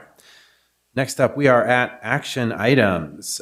First up, consideration of approval of a resolution confirming certification of election results and entry upon minutes of favorable vote. Dr. Coates, please. Good evening, Mr. President, members of the board, Superintendent Hoffman, Ms. Avalos, staff, and the community who's watching. I am excited to present this item tonight, this resolution, and would start with a thank you to the voters of the Elk Grove community and school boundary. So as a recap, on the November 5th election, the district voters approved Measure N, authorizing the district to issue up to $542 million in principal amount of general obligation bonds in order to finance necessary facility projects of the district, as outlined in the measure. We are now in position, after receiving the certified results from the county, to bring it before you tonight to certify. Once we do that, just as a reminder, that this resolution needs to pass with a majority of the board. And once we have that, we will pass that on to the county superintendent of schools, where we can then move on to the next phases in the planning and the issuance of Measure N funds. So with that, the recommendation of the staff is to approve the resolution tonight. Thank you, Dr. Coates. Mr. Yang, any public comment on this item? Board President, we do have a couple blue cards on this item. On this one, or is it two? Wait, just 10-2? Okay, sorry, it's 10-2. So it's the next one. All right, so no blue cards on this item then. Excellent. Let's see. Where was I? Okay. I don't think we need a lot of discussion on this item, so we'll start with, I will entertain a motion to adopt resolution number 45, certifying the results of the November 5th, 2024 election with respect to the district's Measure N. Do I have a motion? Yes. So moved. So moved. So moved by Ms. Ballerini, seconded by Mr. Yang. Any additional discussion? All right. Seeing none, we'll move to a vote. All those in favor, please say aye. Aye. Aye. Any opposed? Motion carries unanimously. Thank you, Dr. Coates. All right. So next action item, we have a board vacancy that needs to be filled. So Dr. Coates, would you get us started? All right, I am here again. Thank you very much. So as we know that we do have a board vacancy, and tonight we'll go and provide the process for filling the vacancy. There are a couple of options. So with the recent resignation of Trustee Jamerson in Area 4, we do need the board to take some action and provide some direction on how we're going to move forward to fill her vacant seat. So the timeline and the process to fill the vacancy is that within 60 days of a vacancy arising, the board can either make a provisional appointment or order a special election per Ed Code to fill that vacancy. And so tonight we're going to walk through those two processes and then ask for direction. So we'll go through the special election first. So the one option is to have a special election, and this would be in lieu of a provisional appointment, which we'll talk about next. The special election would be held at the next established election date pursuant to Ed Code 1000, which would be in November of 2025. So to be eligible for any special election or appointment, the successor on the board must reside in Trustee Area 4, and so any person appointed or elected must live in that area. We'll show a map to reference that at the end. The voter pool for a special election is also limited to Trustee Area 4, so only of those voters would vote. And the estimated cost for the special election is approximately $324,000. The second option is a provisional appointee. And so you as a board have the authority to make a provisional appointment. Under Ed Code Section 5091, a provisional appointee holds the office only until the next regularly scheduled board election. After that board meeting is certified, that would be December of 2026. Governed by Board Bylaw 9223, it sets forth the requirements for the district's provisional appointment selection process as follows. The board shall advertise in the local media to solicit candidate applications or nominations. A committee consisting of less than a quorum of the board shall ensure that applicants are eligible for board membership and announce the name and names of the eligible candidates. And then the board shall interview the candidates at a public meeting in open session, accept oral and written public input, and select the provision appointee by a majority of the vote. So if we were to go through a provisional appointment, this would be the timeline. So if this were the direction, tomorrow we would advertise the vacancy, the appointment process, and candidates could start making and submitting applications. On January 29th, a subcommittee of the board would review and screen the applications. On February 7th, we'd post the names of the candidates to be interviewed. On February 13th, we would have a special board meeting to interview the candidates in person in an open session. And then the board would vote the provisional appointee, and that new appointee will be sworn in.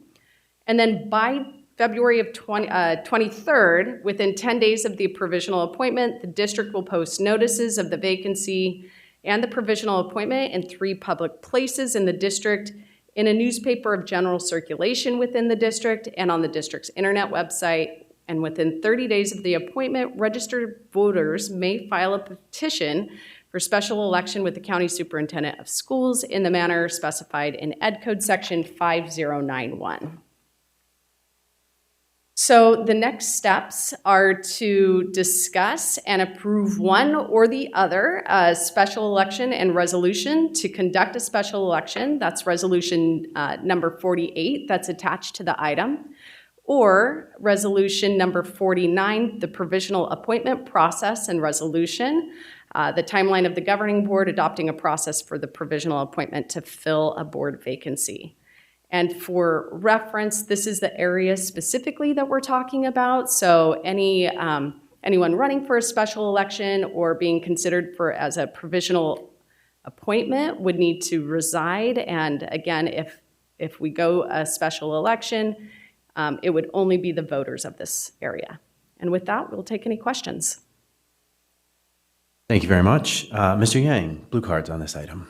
Yeah, Board President, we do have a couple cards. Calling Kurt Thompson to the podium, followed by Charlotte.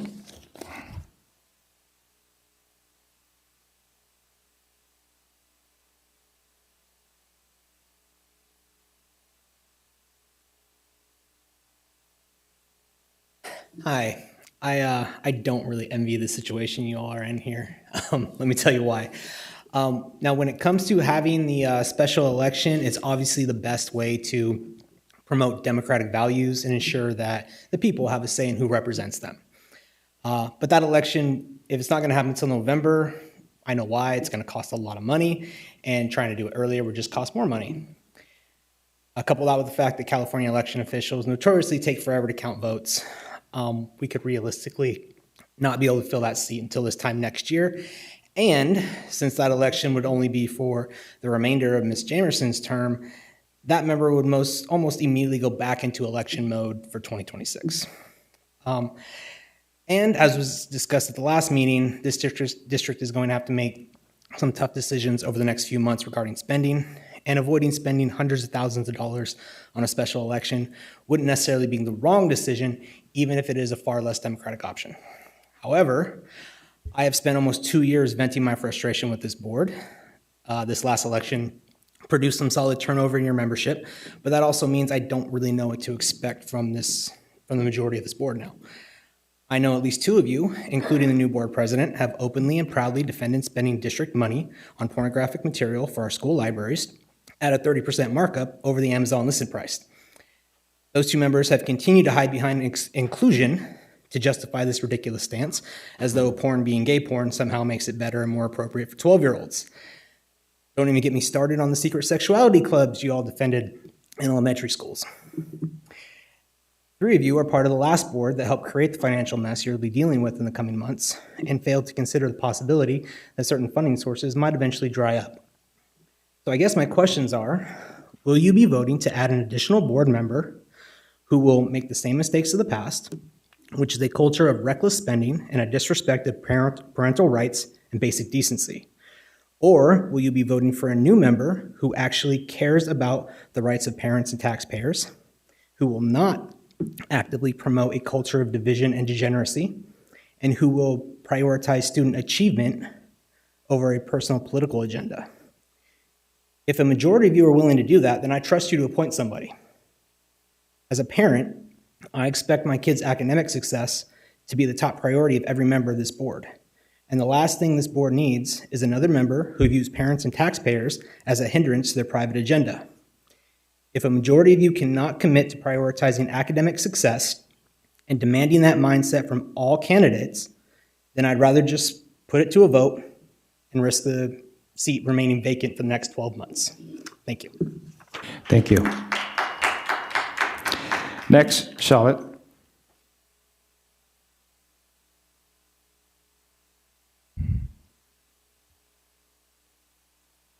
So I am with Kirk also. So I'm hoping if we're going to do the provisional appointment, I'm hoping it'll be a person who will accept all children and will honor their rights and will accept, will listen to teachers and parents and have full transparency. Again, unfortunately, some of the previous board members are not transparent, and that worries me also. We've seen and witnessed the actions. We have seen 2 board seats totally turn. So I too think I'm on the side of let's do the election because I believe the constituents need to pick, not the board needs to pick. Thank you. Thank you. That ends our blue card on this item, Board President. Thank you very much. All right, so now we get to discuss. So I think probably the most effective thing to do would be to have every board member, this is your opportunity to ask questions, and we'll just kind of go down the line. But I do want to start with our board members who have done this before, who have been in this situation before, and give them an opportunity to give us perspective and their thoughts, from that experience. So, Ms. Albiani, do you want to start us off? Was without warning. Sure. I've done this twice. We had Miss Nancy Cheris Espinoza came to us as a result, and Miss Jamerson came to us as a result when the mayor left. So we've done it twice. I lean highly towards resolution number 49 because I believe our board needs to have representation. I don't want to leave a district without representation for a year.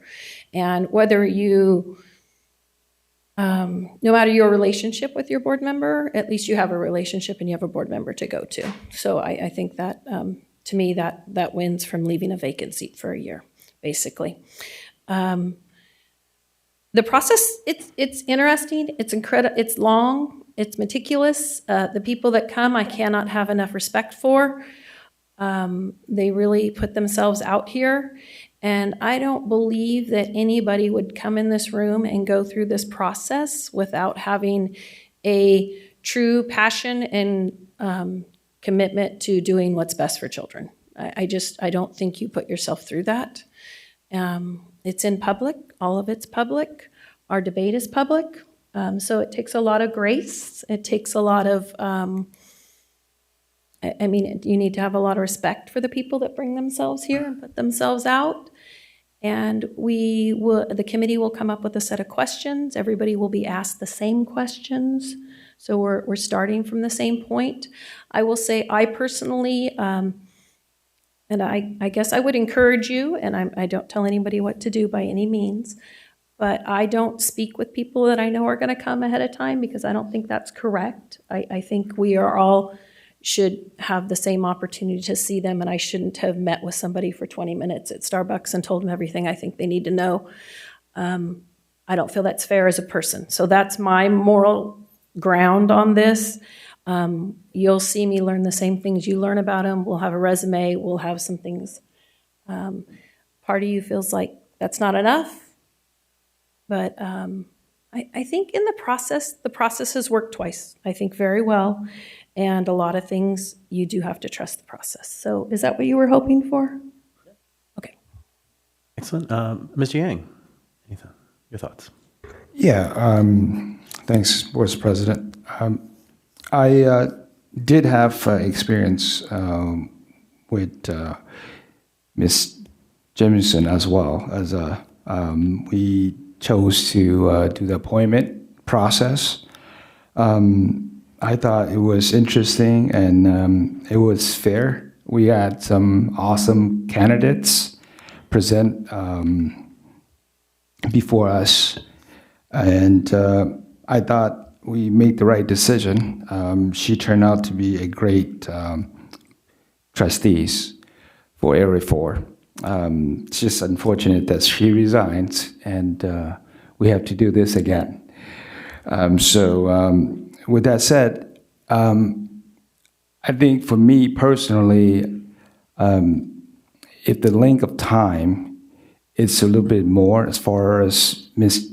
Jamieson's term, it's longer. We literally, as mentioned it, the appointee process will not take place until this November. And then go into 2026, right? That area, it's going to be running for general election again. And for me, the fact that we are lacking funding and have to spend over $300,000 on this, to me, it makes more sense for seeking appointment. That's where I stand. Thank you very much. Then we'll just go down the line from now on. So, Ms. Davis. I did have one question. Is the appointee approved and sworn in at the same meeting on the 13th? Yes. Okay. I think for such a short period of time that it's fiscally irresponsible to spend that much money and turn around a year later and spend almost equally the same amount. And also leaving that area without a representative is irresponsible on our part also. So I would be leaning towards supporting 49. Thank you. Ms. Chen. No comments on this issue and listening to the discussion. Thank you. Ms. Ballerini. I actually was here in 2015 when Ms. Charas Espinoza was chosen, and I spoke at that time. He reminded me of that. I was like, whoa, you're right, I did. So I went ahead and watched the whole meeting and realized it is a lot for somebody to apply, just like running for the position itself. We've just recently finished an election. There's things to do the whole time. It's more than you probably thought it was when you decided to run. And you're on the spot answering questions all the time. That's pretty much what it's going to be like here. I did like it better in person than on Zoom, because on Zoom, it just didn't have the same feeling. I liked them coming in one at a time. We asked the questions. There was a time limit, et cetera. Is that the way we're planning on doing it, as far as we know? Yeah, well, part of it will depend on which way the direction the board gives us. I don't anticipate having to do it virtually, but something could change tomorrow, so I can't promise that will be the case. But I think the plan would be for it to be in person. I think the number of candidates will be part of what we would, when the subcommittee meets and we plan it out. If we had 4 candidates, for example, it might make sense to have the 4 of them here, and like we did in the Zoom meeting, do the questions round robin, so we don't have people in and out, and then so we could do it all together. If we had significantly more than that, then it probably makes sense to, and we can't require this, but ask people to wait outside the room. One candidate come in, we ask the questions. Just knowing someone in the audience who's a friend might be texting the questions ahead. So one of the things we want to do is make sure that the process is as fair as possible. So we'll have to consider based on the number of people. But I can't imagine it not being in person. But crazier things have happened. So okay, that's what I was hoping for. And I have a question for you, Dr. Coates. The map I found when I was out canvassing, sometimes it was hard to tell what street was what on there, and there may be more new streets, maybe not necessarily in that area, that are on there. If anybody has a question as to whether or not they live in Area 4, should they contact your department? Or Yeah, they can contact our office and we'll get them with, we'll look at the address and make sure that they have some clarity. You want to talk about the option on the website? Because we do have an ability to put an address. Locator. Yeah, so we have a school lake locator option. It's not really for board candidates, but you can figure, you put your address in, it'll show you where you are. So there's a couple of options. Okay. Just want to make sure it's as transparent as we can for everybody. And so we could do that if we were to post the application. We'll work with the communication department, so that's clear. Oh, okay. Yeah. Great. Like I said, I was here for that, the 2015, and I thought that they did a really good job looking at every point everybody made and going back and forth with what the decision should be. And I think Nancy was a wonderful board member, so I think you did a good job there. I would vote for Resolution 49 because to me it's fiscally irresponsible to spend that much money, $324,000. My head starts thinking, how many hours of custodial is that? How many hours of library tech? How many hours of teachers is that? Of academic after schools? All those kind of things. It's just so much money that I just can't see putting it towards an election that won't even happen for a year. So there's already that 1 year that's not being covered by a board member, although I've already been out there and helped a Boy Scout troop in Area 4, so don't worry, we're not going to leave them uncovered. We'll take care of you guys out there. I just think that that's the only way that I could vote because our budget is always so tight as it is, and I can't see spending the money on that. But that's me. Thank you, Ms. Ballerini. Ms. Moore.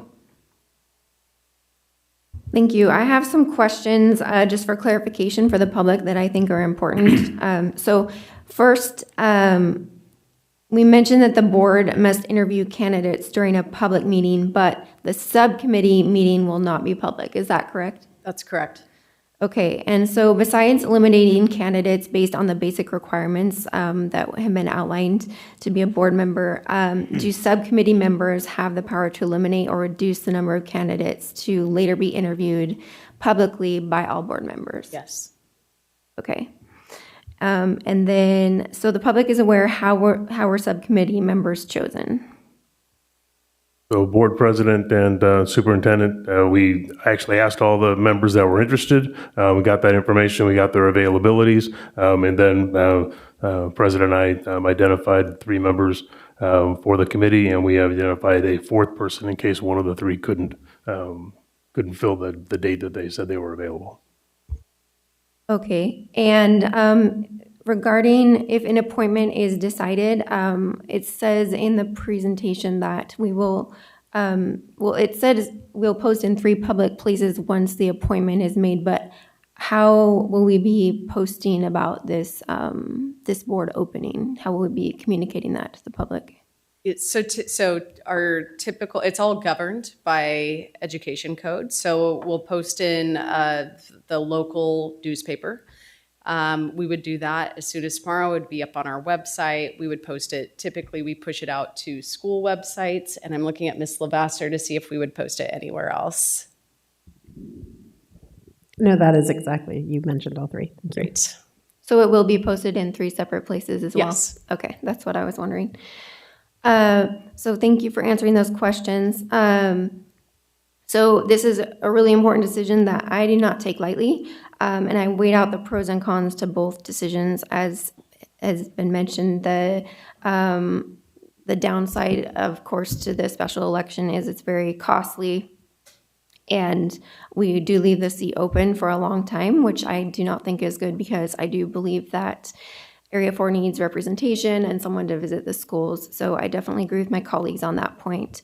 But I would also like to say that the democratic process is very important to me. And I believe that citizens deserve the opportunity to vote for leaders who best represent their interests. As Ms. Ballerini referenced her campaign, during my campaign, I personally spoke to thousands of my constituents. I worked very hard and listened with an open mind to understand community needs, concerns, community member perspectives, and heard both positive and negative experiences with the district. That experience was certainly rewarding and humbling and shaped the way I will work to represent my constituents. I do believe that an appointed member of the board does not gain the same experience as someone who is elected by the voice of the people because they are appointed by their peers and not by their constituents who they are intended to represent. And I think that that makes them less accountable and sometimes less aware of their area needs. And furthermore, another problem with that is that sometimes these trustees can gain political power from an appointment. And then I would just like to mention, so people understand the history of the Area 4 seat. If I'm correct, Bobby Singh Allen was appointed to the seat in 2012 and held that seat until she resigned. And then at that point, Gina Jamerson was appointed in 2021. So this seat has been appointed twice. And so, I mean, it does, again, I understand the unfortunate timing of this, the long period of time that the seat will be open. But I also think it's unfortunate that the Area 4 residents are once again not having the opportunity to choose their own trustee. Ms. Moore, just one point. Just that you're absolutely right. But there were opportunities where Ms. Singh Allen and Ms. Jamerson actually won elections too. So in between, they filled the short time until the election, and both of them did actually get confirmed by the constituents of Area 4. Just as a point of clarification. Okay, yes, thank you. I was trying to point out that when those seats were vacated, both times that an appointment was made. I just wanted to make the public aware, but thank you, you're correct. Thank you for pointing that out. So all that being said, my main concern with an appointment is that we, as a board of 6 voices, are making a choice that is intended for the constituents of Area 4. And the subcommittee, made of only 3 voices or 3 board members, has the power to eliminate qualified candidates before the other board members have a chance to interview them in a public process. And that is a part that I don't like because I believe that transparency is very important. And that piece is not transparent, and it further limits this process. It further limits the voices in this process. So those are my thoughts. I would prefer to have a special election, but I can see that my colleagues do not necessarily agree with that. And because of the long time that the seat would be open, I do believe that the residents, the constituents in Area 4 deserve to have representation. Thank you. One of the perks of going last is that the the vibe is already there. So, but I did have one quick question, which you or Ms. Lasser can answer. So, it seems like our bylaws are a little old. It's great to have it in a newspaper. I distinctly remember the last time I opened a newspaper because it was from 3 months ago, and very, very old. Like looking at news from 3 months ago was not particularly helpful. So what are we doing to put it out there in more immediate and approachable and modern technologies? It'll be covered by the digital circulation of the Citizen, and so I think that is the key. So it's going to be widely available on the internet, but we are required to have it as part of a newspaper. And so as newspapers go into online platforms, we will have it both in print and digital. Yeah, the public notice piece is actually a requirement. Yes. We actually, in the timing and working with the Elk Grove Citizen, we want to make sure it's ready for tomorrow if the board had made that decision. And so what about online? They said, well, and they helped us. They said it has to be in the print. It can be online as well, but it has to show in print. So. I definitely appreciate that part. But more of my question was around the what else? Like, where else? Are we pushing this out on social media? Are we using any other, mechanisms other than just slapping it on our website and slapping it in a newspaper? I'll let Ms. Lavasser speak to that. So we're going to put it on the district website. We'll put it on all the schools in Area 4 and their website, and we can absolutely push it out to all of Area 4's different social media platforms. I think that would be helpful.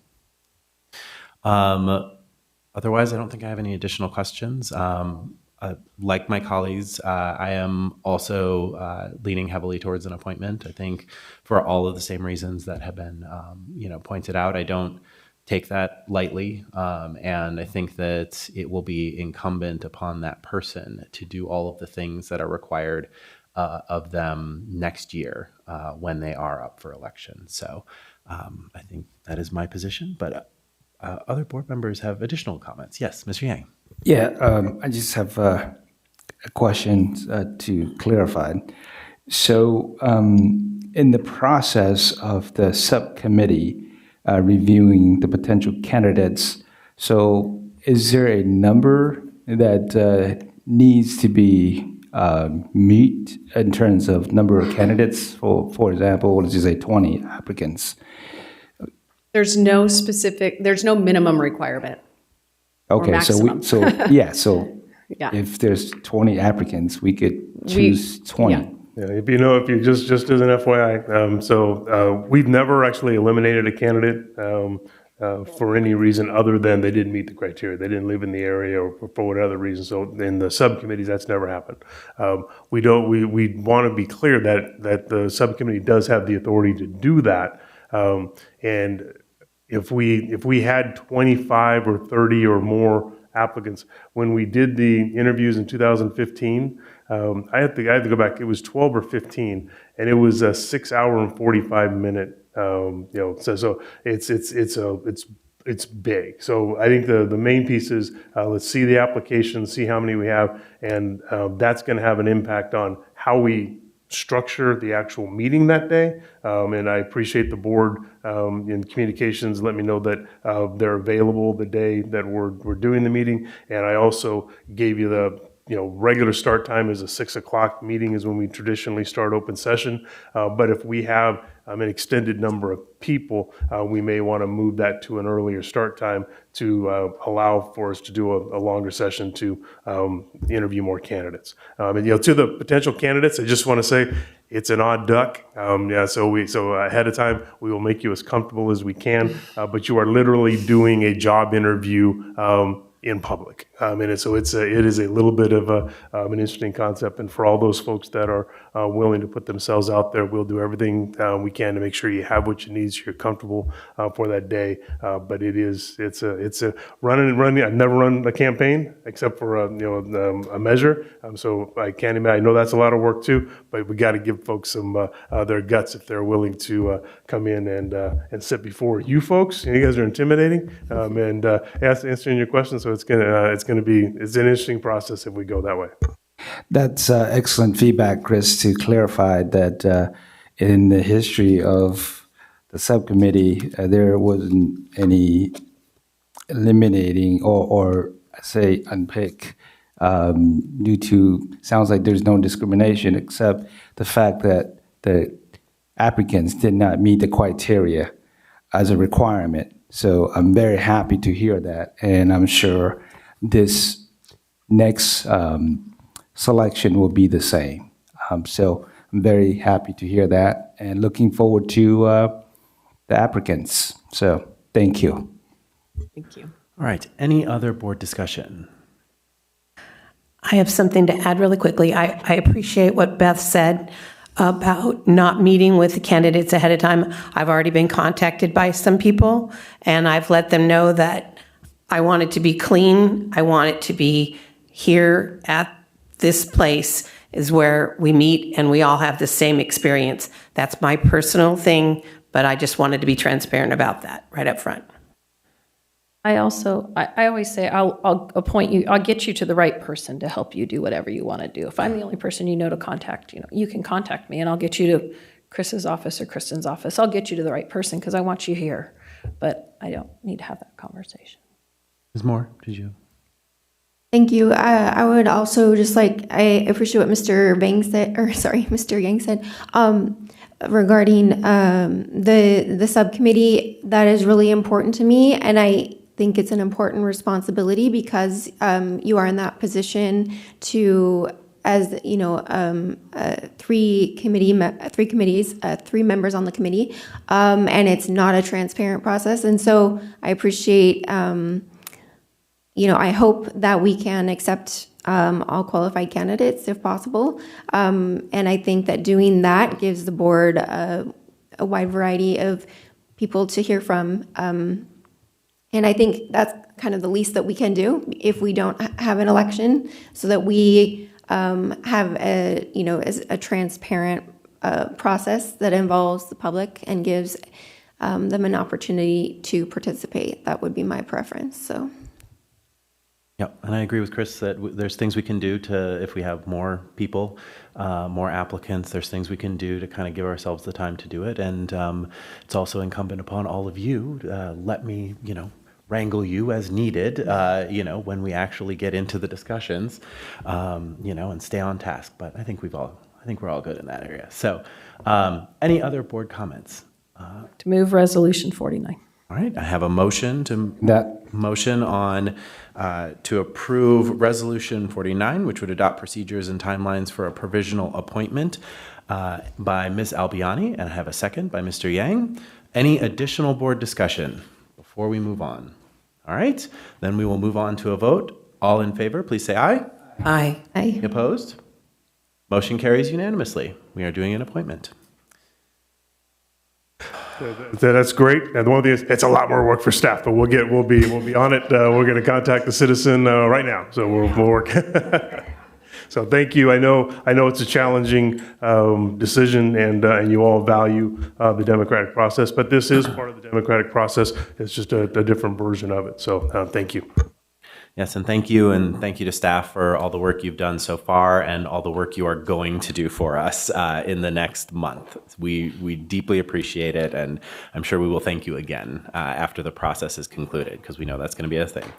All right, so with that, we are on to our last item, board member and superintendent reports. Mr. Superintendent. Just one very quick, I'm going to ask a gentleman to come out of the dark back room or open the window back there. Is Mr. Barber.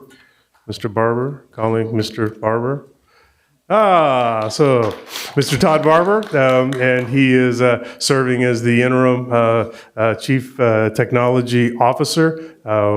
We are very appreciative of him stepping into that space with the leaving of Steve Mate, and he is highly qualified and just came back from a cruise ship.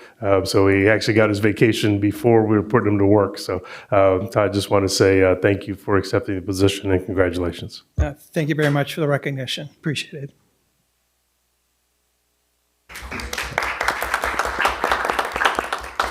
Congratulations, and thank you, Mr. Superintendent. Board members, any reports from board-related duties? All right, seeing none, then we are adjourned at 8:22 p.m. Thank you.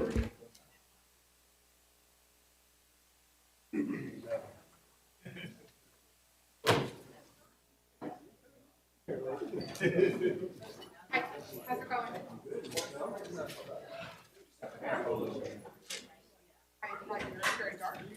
Yes. Jen did it.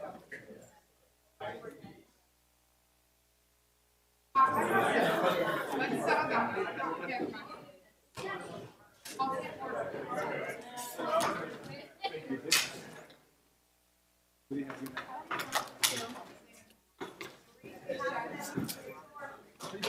All right. Have a good night, everyone. Good to see you. I'm impressed. What time is it? Are you going to start